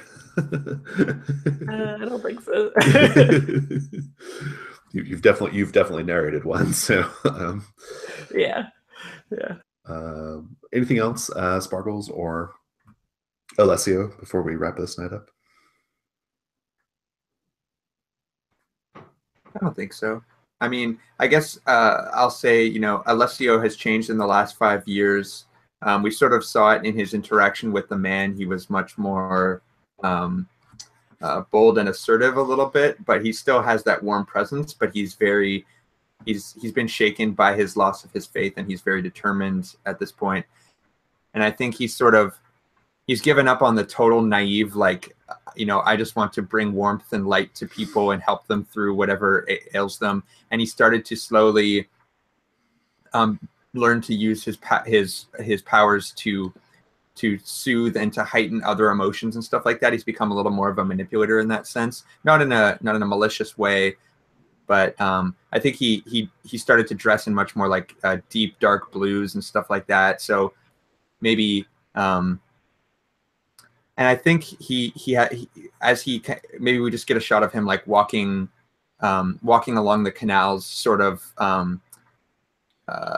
It's sort of like people watching, but it's almost like it's just their emotions, right? So he's just sensing what other people are feeling around him, and sort of like if he feels like he should intervene to maybe like, you know, help them with something, like maybe he sees like a poor maybe like a whore who's been like mistreated or something, and is kind of like holding herself by the edge of a building or something, and he won't turn and address her, but he'll just sort of like ease away the fear that she has, kind of thing. And this is kind of a ritual he just does every night to keep himself kind of grounded, but it's more for his own sense rather than for furthering the faith. Nice, good. That's just a little vignette. I love it. Sparkles, any little last minute vignettes or things you want to do?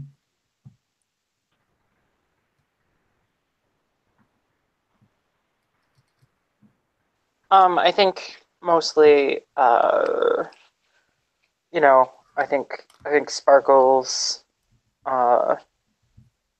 finishes her drink and like shares a sip with Yo-Yo and you know like and she just kind of very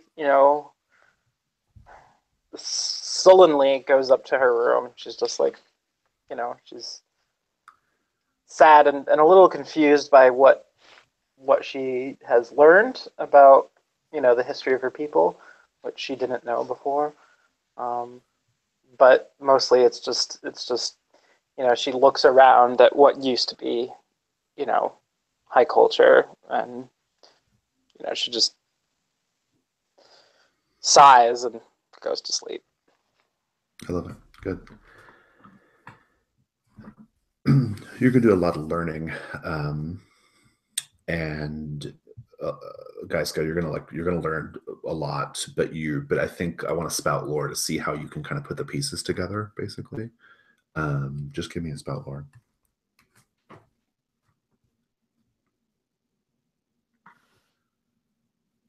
9. Hmm. Something interesting. I'm going to ask you how you figured this out. Well, maybe. I don't know. It might be kind of a big ask. But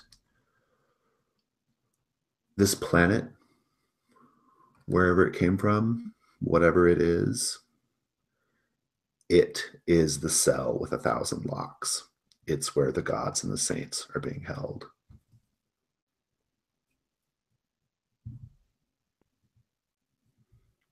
And let's just take a quick 5-minute break. I'm going to recommend you guys take a look at each other's flags too when we come back. So.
having problems coming up with another flag, but I don't know.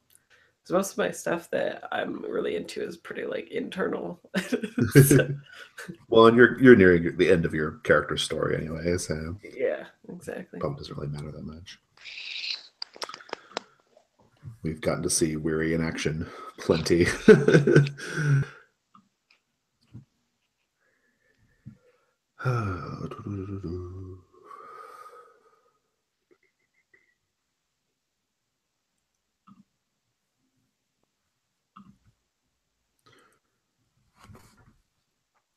I thought the little story about the clowns people in the city was kind of sad in a way. Yeah. It had a melancholy to it, I think. Jeez.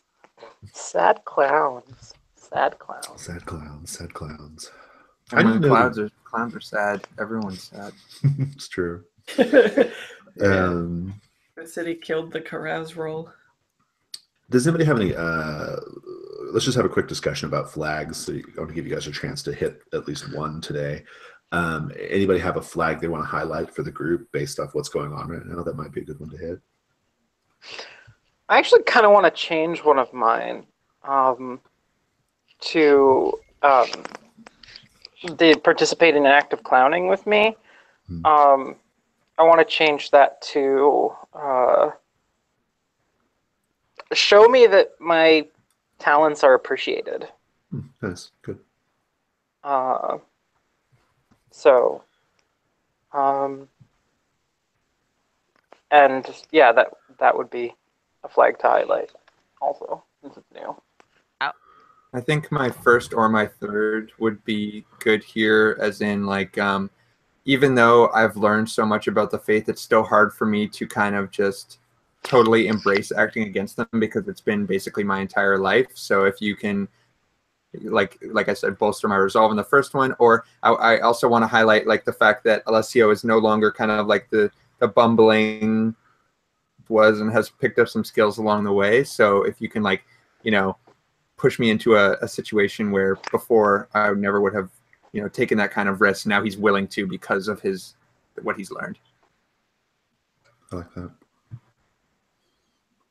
Kaisko, what do you think? I want to change my third one from trust me with a secret that you wouldn't tell anyone else to, because that has never happened, to ask me for information about.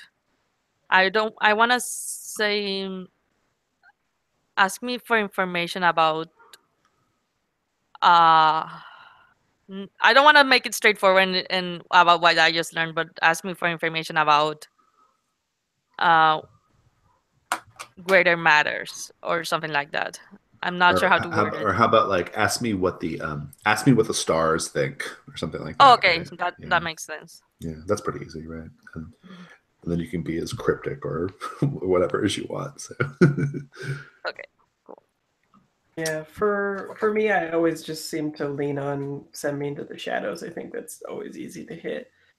I have a new one, remind me of who I am or who you think I am when I seem or act lost, but that's going to be like a playing off me when I act that way anyway, so I'm not sure it'd be good to highlight it. So I'm just having problems figuring out the flags, but sending me into shadows is always a thing. Well, it could be also, like I said earlier, I think it's just because we're reaching the end of your character's arc, right? And we've seen Weary plenty, so there's not there may not be much more to engage with as far as that goes, right? So, the intended purpose of the flags being to show, to give the other players an opportunity to help you show your character, right? But that's not a problem with Weary. So. Awesome. In this sort of new side of Weary of trying to piece all of his memories back together and being sort of what he used to be. So I mean, I think the third one works, but I don't think it even has to be prompted by you. I think there's plenty of opportunities for us to kind of even if you took away the when I'm lost part, I think we would all probably notice that you've changed and that you're struggling to hold yourself together because of how scattered you are, sort of. So That's Awesome. good. I need to know room assignments. 2 rooms, 2 people to a room. Well, one of the rooms will have 2 people and a monkey. I want to know who's in which room. Who's bunking with who? I think I'm with Alessio. Okay. I was gonna say that makes sense too, because I would think that it would seem like the Sparkles other. doesn't trust anyone else. Well, I would think that there might be a little bit of resentment from the other 2 people, right? Like from what happened before. Like I'm sort of the catalyst of things getting Right. fucked up in their lives, so I don't think they're gonna be like, "Hey, come share my room." Yeah, Right. I'm sure Geiska still probably has negative feelings towards Yo-Yo, right? I mean, Exactly. Yeah. I know, It's right? the only one that makes sense. Yeah. Geiska doesn't like me, and I don't like Weary. And yet here you are fomenting revolution. All right, good. Together. I love it. Let's talk about that night.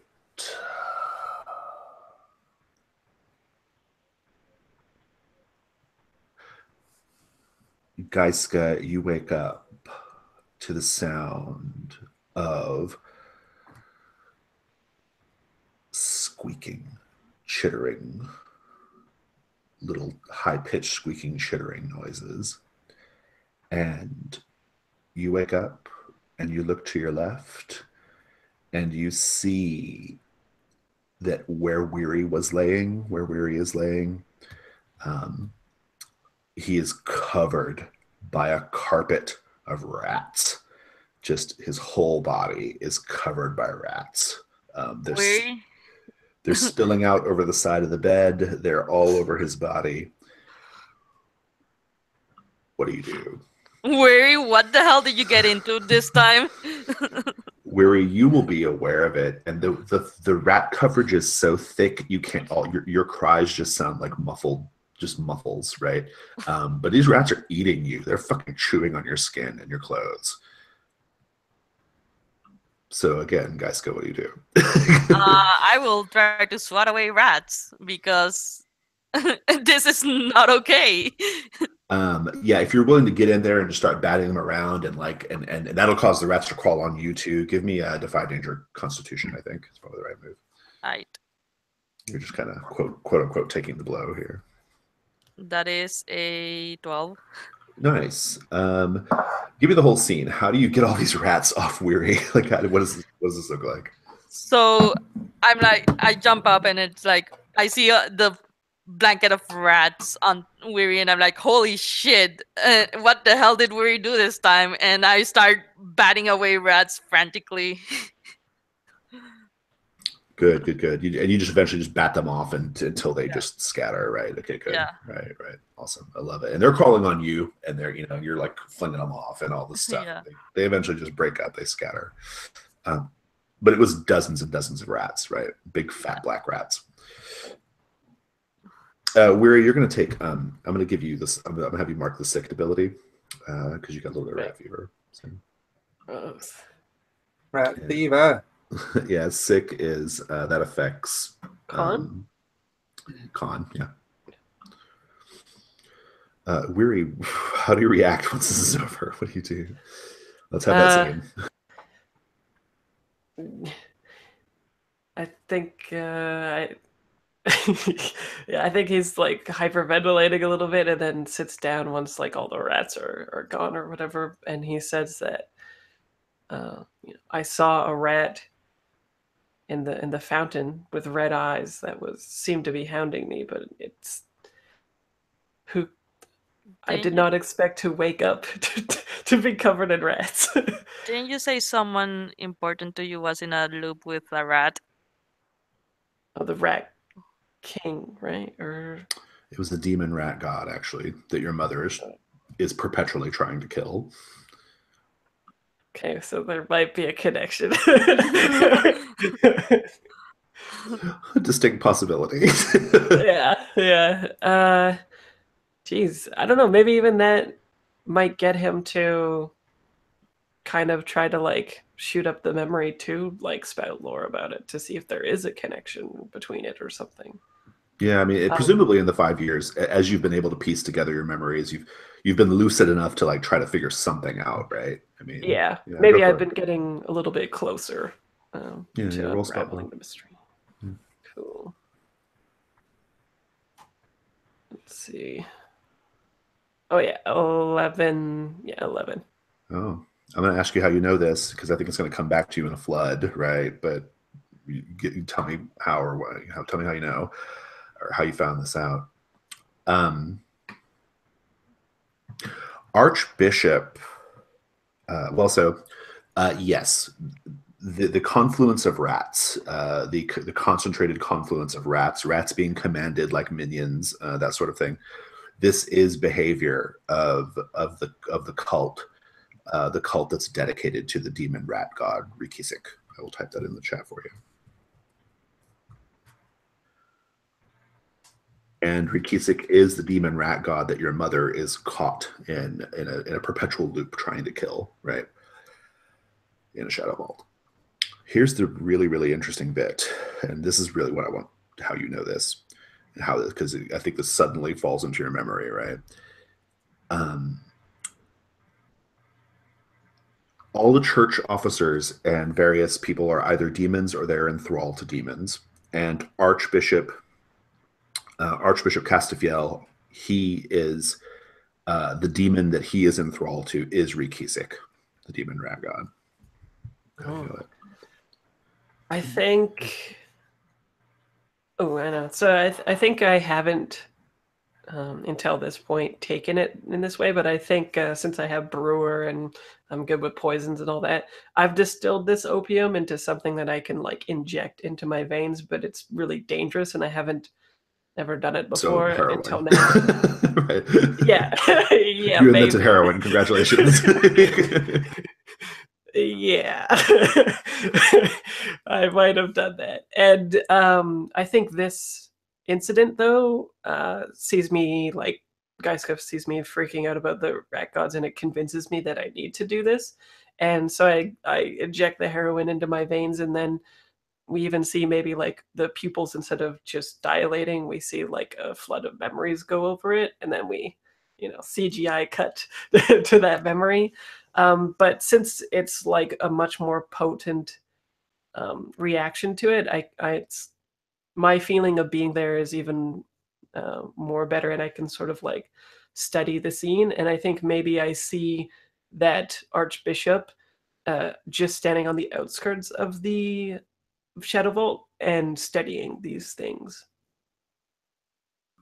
Nice. Great.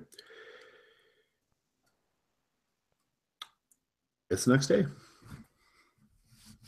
Going around the table. Sparkles, what do you get up to the next day?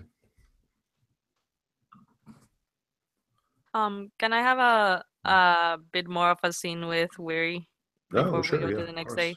Yeah, Now that we're already awake because of the rats. Yeah, and almost certainly the other two of you will hear that commotion, right? If you want to like respond as well. So yeah, and then plus you just saw me like quickly, I don't know, like inject heroin into my veins, right? Your special decoction, right? Yeah. Do you know? All right, Weary. What do you want to do about the vault? Do you know?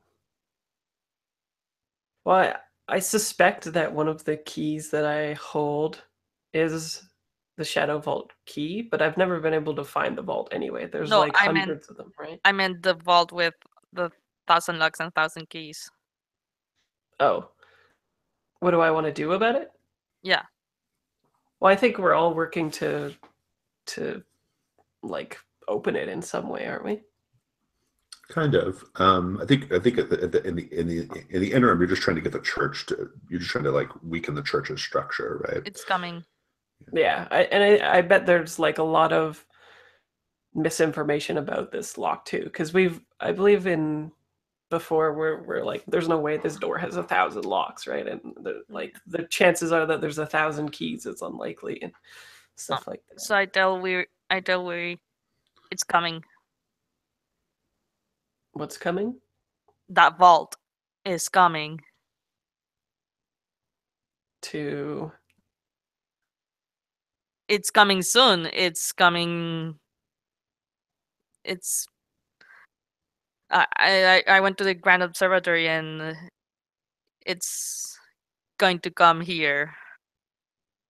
I don't know how this works yet, but if we wanna open that, then we gotta act soon. so the Shadow Vault will be in this city physically? To be I'm clear, she's talking about the vault that the gods are being kept in, that the saints and the gods are being kept in. Okay. It is arriving in this city? It is arriving in this plane of existence, I think. Okay. Okay. And so your plan is to enter the vault in some way? Well, we need 10 of us, I guess. Right? Seems It's all a little likely. unclear. I think there's a lot of like missing information here, right? We Yeah. Yeah. The important thing to know about that is that the coming of this planet that is indeed the cell with 1,000 locks. It could be a metaphorical thing, like the saints are beginning to shake off their shackles and are going to be free, right? That's the work that you're all doing ultimately. Or it could be a literal thing. This planet is going to pass into your plane of existence and create all kinds of fucking chaos. That's a possibility as well. It could go either way. It Could seems like getting the book is a good idea. Well, yes. What were you going to say? I was just gonna say, could I be at the doorway, having like felt the rise in terror from the room over, like at Yeah, the sure. rat Yeah. stuff, and then kind of, or, and I think I walk in and just like right into the conversation, and I say, Gaiska, the coming of this vault. You are the one here that is most attuned with the stars and the heavens, and if you saw this coming foretold as a planet or a constellation, it could be that some alignment of the heavenly bodies could provide us an opportunity to access this vault that would not be accessible otherwise. But like you said, there is much learning we have to do, and I think that book will give us leads on uncovering where we might acquire more of these keys. For it is said that we need 1,000 of them, right? That might be a lie. There are too many lies encircling this mystery. Perhaps the morning's light will bring us more insights. Weary, you will need tending to. And I don't. You've been back on the opium, haven't you? I don't think I ever stopped, but yes. Well, then you've been concealing it well.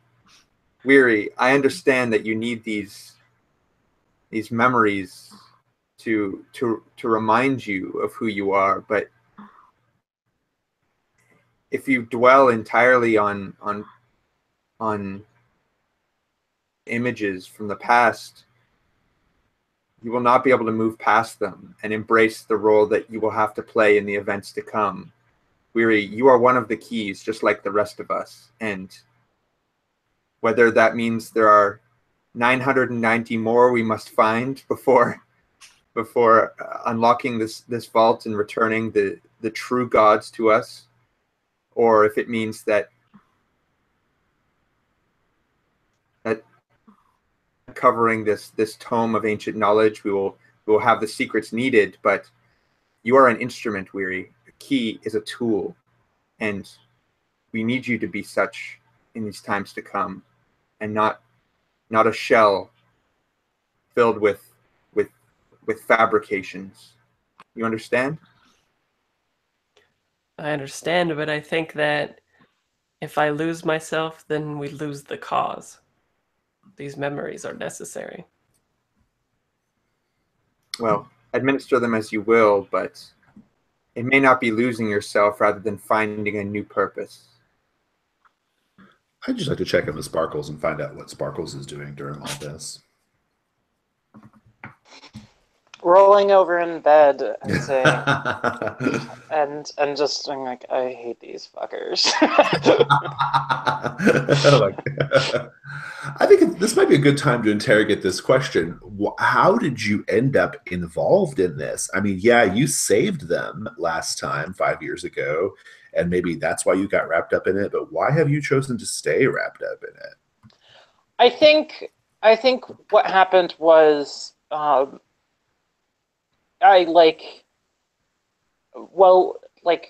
I saved them, and then I wanted answers, but we immediately became fugitives and were on the run.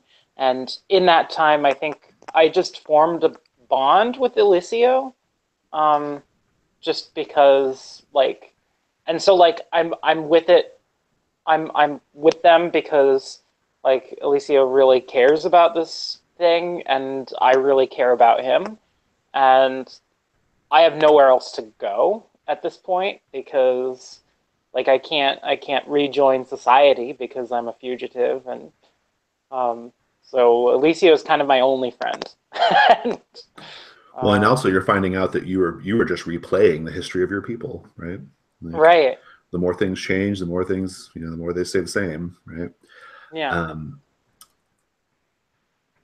Yeah, that feels good. Shall we move to the next day? I mean, I feel like we've. I think that the answer is it's all very unclear. A lot of postulating. Yes, a lot of postulating, a lot of guessing going on. I will say this though: we know that that book is a tool of the revolution, so to speak, right? Like giving people information about the possibility of the church being connected to demons is the first step in getting them to rise up, right? I think that's important. We know that Archbishop Rinaldo Castafiel is thrall to the demon rat god Rikisik. We know that Weary from 100 sessions ago has a Shadow Vault key, which is a special kind of key that accesses a special kind of vault maintained by the Shadow Court. These vaults are basically moments in time that replay over and over and over again. The Shadow Court eventually intends to go in and manipulate those events to change the world, right? We know that key leads to Weary's mother being in a sort of final epic confrontation with Rikisik, and that she loses, right? Thereby, so the suggestion here is that if you were to go help her and destroy Rikisik, you might change the way things are in the real world right now, right? We know that, and we know that the Archbishop is having some kind of affair or party tomorrow night, and that there are some rabble rousers who are going to try to bust up the joint. So those are all true information. Bigger picture information, we know that there's a weird yellow planet. I wonder what planet that is. That is the prison for the saints and the gods. Right? So we know things, right? There's actionable information here. It's just going to kind of depend on which direction you guys want to go in. And I think maybe the next morning you're having this is that conversation the next morning as you guys are eating your breakfast or whatever you're doing in the Svelte Elk. What do we think? Yeah, but I think that if Rikisik is actively, or the followers are actively trying to mess with me and get me to leave or whatever, we're probably pretty close, right?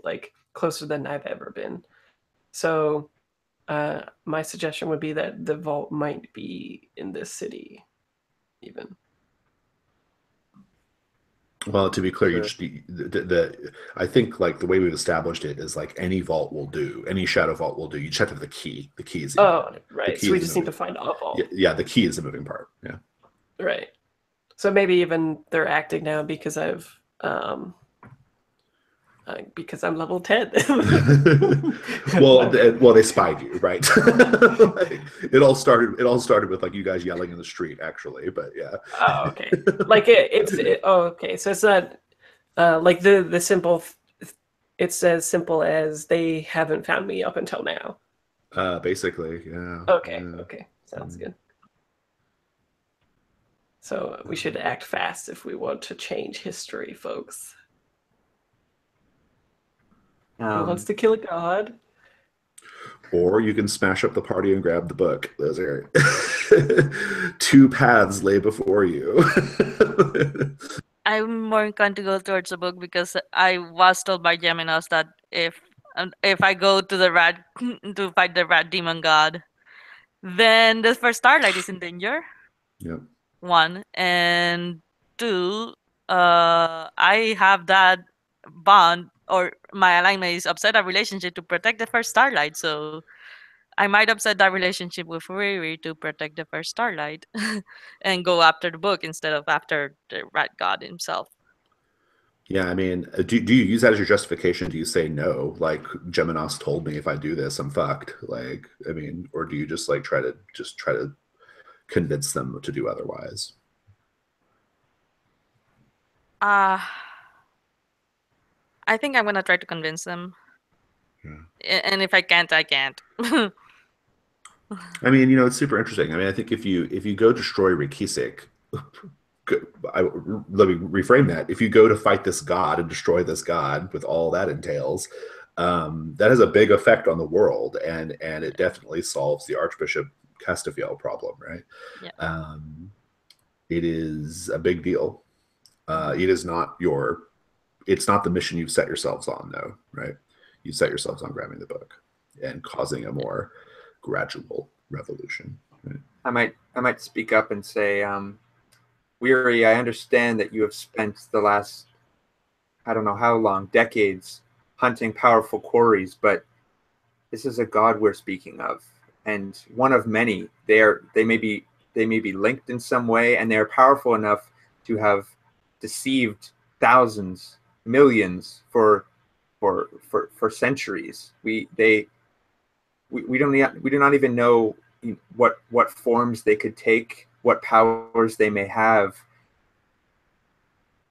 This book could be the key to understanding that. The temperament of the city is at a boiling point, and if we can get this book out into the public knowledge, there will be a tumultuous uprising that may provide the distraction that we need to seize a moment of weakness in the veil that these demonic entities have pulled over our eyes to pierce it and to slay them. But as of now, their rats are everywhere. Their eyes are constantly on us. And while you may be able to stick to the shadows better than any I've ever seen, you cannot hide from a scourge like that, as we saw last night. Besides which, the Archbishop is throwing a really nice party, and we would be remiss if we did not join them. And Sparkles, your people may have left the city, but their spirit has returned within you. And if ever there is a time for a clown, it's a party. Exactly! That's what I'm talking about! We're gonna have fun, we're gonna get this book y'all want, and we're gonna have fun. I'm sure they're gonna have really nice wine there. You like wine, right, Weary? I don't know, maybe? I think that there might be a short uprising, but the only way to get rid of this problem for sure is to stick a knife in the heart of it. Otherwise, the church will just rebound in some other way. They have their hooks in many things. I think even an uprising will only be a temporary thing. But we can get this book and do what you please with it and start something. But eventually we will need to get to the heart of the problem. If my mother, one person, came close, I think a few more in addition to her might do the trick. Well, we could go to a party or we could die.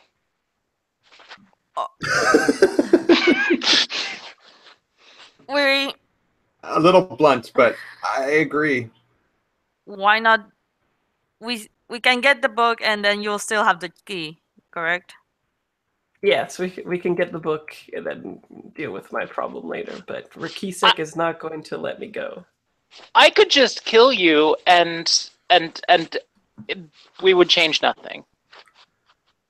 The same thing would happen. Weary, I understand your quandary, but I believe that we will not have long to wait after getting the book into our hands. Once the information goes public, the revolution will create a chink in the armor that we need to pierce the heart. But as of now, these are demons we're talking about. Demons, Weary. This is not a man that you can sneak up behind and put a blade into his back. And you This is need the our help. embodiment of some dark power. Alessia was really dissing your skills during this conversation.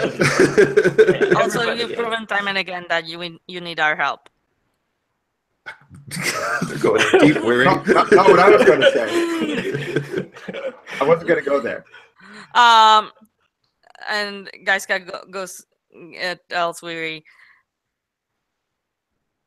I'm not. If you get yourself into deep shit during that fight, I can't save you. I fear that none of us could. Yeah, well, anyway, I think I wouldn't. There is a... I love how it's like the we were gonna entire go get party the book using the already. level 10 character. It's like Yeah, so Weary already said we could get the book first, but like this problem isn't gonna go away, especially now that I've been spotted, right? So we can go get the book, but eventually after this he's gonna have to deal with it anyway, regardless if you think that he'll die or not. Right? Like he's being targeted not willingly. He is going to We'll be make it a attacked. two-pronged operation. sure. It's just a two-step plan, Weary. They're not separate initiatives. One will create an opportunity for the other, and we will be there with you. And at this point, I'm just kind of like soothing platitudes. I'm like, sorry, scary thief, man. Like, you know, I still want you on my side. Please come with us to this party. Oh, Jen got disconnected, it looks like. Oh, do we lose? Yeah. Is there anything else for that scene? I don't think so. No, It was a good scene. Yeah. I think we wrapped it up. It's all like, Weary, don't you remember how incompetent you are? And every time we have to save you. Yeah. Jen's gonna need a reinvite. Yeah, and plus, Yeah. like I was saying, regardless if you think that he'll die or not, like Rakisek knows where he is now and is gonna get targeted, so he might as well do something about it, right? Yeah. I mean, while we're waiting for Jen, I think this, like, you know, while it might seem on the surface to be like, oh, Weary, you know, we don't trust you to do this crazy thing. I think it's me reminding you of who I think you are, in that, like, you know, I think you are a key like us, but I think you are a person, and going up against like a demon like that and like blindly facing the thing that has haunted you for years is going to get you killed. And that, you know, I think you have a greater role to play in sort of unraveling this mystery and putting the pieces together, and then, you know, putting that strike together with the knowledge that we have, instead of just being like, hey, demon god, what's up? No, Please, yeah, guy. I got that. But, yeah. No, I get you. All right. Any preparations? It sounds like you guys are going to the party. I will tell you that, like, Sparkles, the entertainment will be needed, and so you can ingratiate yourself into the party very easily, right? Mm-hmm. Now it could be a bit of a problem if someone recognizes you as one of these like ancient clown people who were, you know, run off a while back, you know, centuries ago. Well, she has a mask now. I'm going to need to get stilts. Who knows? I mean, there's some suggestion that Archbishop Castafiel is not himself that old, right? He is not a demon. He is enthralled to a demon. It's the same problem, but the slightly different implications, right? So he may not have been around even when you were originally hounded out. So, or your people were hounded out. And so yeah, going around the table, just any last minute preparations before that. I'll start with Weary. Do we have enough fictional positioning to do heist with it? Sure. Yeah. Cool. Probably next session though, hey? Yeah, we're getting pretty close on this. I might do the heist roll and then we'll resolve it. And then, Well, it's not the roll anyway. Yeah. Oh, that's right. You just ask questions. Yeah. I think one thing I might do is, like, after breakfast, I realized that, maybe Weary's pride has been wounded a little bit, or maybe not that. He just kind of is feeling a little distant from the rest of us because we're, driving him away. And I would approach him and I'd say,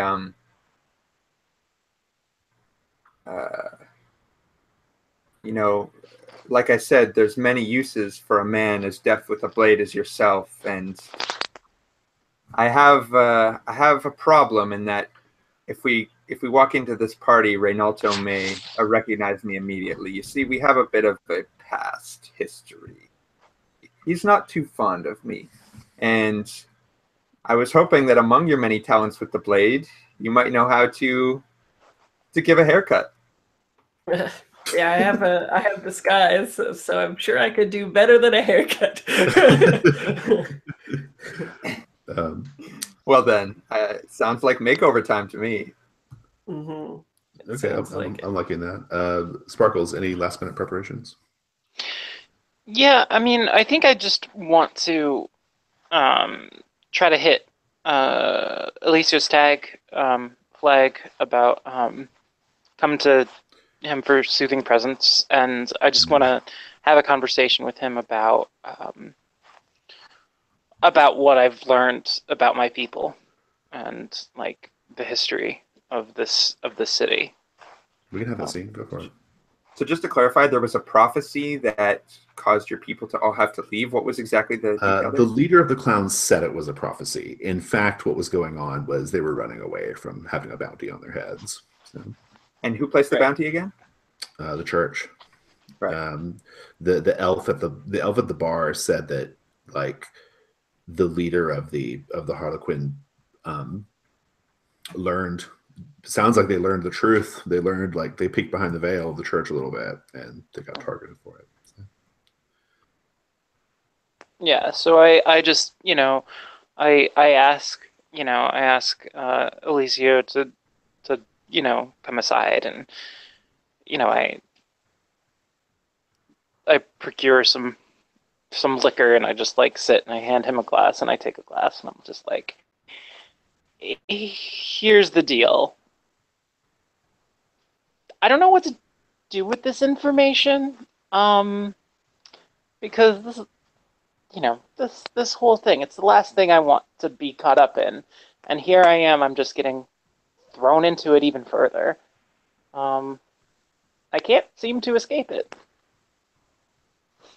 I understand. As someone who's 5 years ago, I discovered that my fate had been, my memories had been concealed from me. My fate had been predetermined by a hanging silver thread. And once that was severed, I found freedom. I found the will to act in a way that made sense to me, to fight back against the injustice that had been done to me my whole life by unveiling the lies that I've been told. And Sparkles, you've been told lies, or at least you've been kept in the dark about your people, and you have just discovered what has befallen them. How do you feel? What do you wish to do? I wish none of this had ever happened. I just want things to go back to the way they were. I was getting up in the world. I was doing what I loved. I don't even really enjoy entertaining as much anymore. It all feels so hollow now that I'm on the run, and now my whole people, I'm in the city that tried to eradicate us, my family. I understand. The wound has been reopened, but that hollow space you feel, if you let it exist, it will be this constant gaping reminder of what you've lost. But if you fill it with a newfound sense of purpose, you can regain those feelings of old. Sparkles, your people, they were some of the first to take action against the church, to try and uncover the deception. And you, in participating in this grand mission that we have, are fulfilling the wishes of your people. You are redeeming them. You are getting vengeance for the wrongdoing that was committed upon them. You can bring them back here, Sparkles. You can create a place where entertainment is needed, where your people are appreciated for the gifts that they have. Yeah, we were condemned to savagery. Yeah, But I suppose now I know too much, and I'm in the same position as I can either run away and become a savage like my kin, or I guess, yeah, do what's right. I don't believe your kin have become savages, Sparkles. They're out there somewhere. They You have haven't been. met them. That is fair, but I believe that no being is inherently savage, and that if you bring them back to the life that they had before, they will be able to reclaim the vitality that they once had. Sometimes we are forced upon a path that doesn't make sense to us, that requires us to change and grow to fit it. And it's uncomfortable, especially when what we're used to is a life of joviality. But you can bring back your people. You can bring light back into the city. And the first step is that book. And I believe if your people had succeeded all those years ago, they would have already uncovered these secrets. And now you have a chance to fulfill what they had attempted. That feels good. Yeah. Yeah. I give him a big hug, and then like Yo-Yo jumps on top of his head and gives him a kiss. All that good stuff. Very good, very good. Well, let's see. Well, so Kaiska, any last minute preparations from you? I'm gonna see if consult the star sword thing again, stroke the Sure. sword again. Yeah, go for it. Yeah, To see any that's literally all I do for preparations, honestly. it's a good trick. Go ahead and roll it. And that's a 5. Indeed. Let me look at the fronts. See what might be going on here. Not the fronts. No. The fronts. You guys are in your rooms having your conversation. Maybe you eventually go work on the disguise thing. You're doing that. You're talking. You're consulting the sword and all that other stuff. This sword's not being super responsive right now. And I think you're all up in your rooms. It's second story of the inn, right? And I think in the middle of your preparations, in the middle of your day, at some point, you hear screaming coming from down below, screams coming up from patrons, perhaps from Celebron, the elf, whatever. Tons of screaming, cries of panic, and underneath it all, and eventually overtaking the screams, a loud, cacophonous squeaking and chittering. And we'll just leave it there. Rats. Indeed. End of session? Yep, end of session. So let's see. Did you guys hit flags? I think Nah, several people hit hit mine. where's flag. Yeah. That's a good flag. I hit your flag, I think. Yeah, I think a bunch of people hit it. Yeah. Well, and we just saw Sparkles hit Alessio's too, right? So it sounds like everybody hit flags. So everybody gets an XP there. Let's look at your bonds. Weary, destroy a symbol of the church. Not yet. Geiska, yes, I'll give you that one, Geiska, because you went out of your way to like Yes. dissuade the group from doing I that. level up. Yeah. That's good. Spur others to significant and unplanned decisive action. Sparkles. I don't know. Did you? No. I don't think so. I bet there'll be a chance next time though. Alessio, misuse the gifts of my faith to help myself or my friends. I don't think so. Yeah.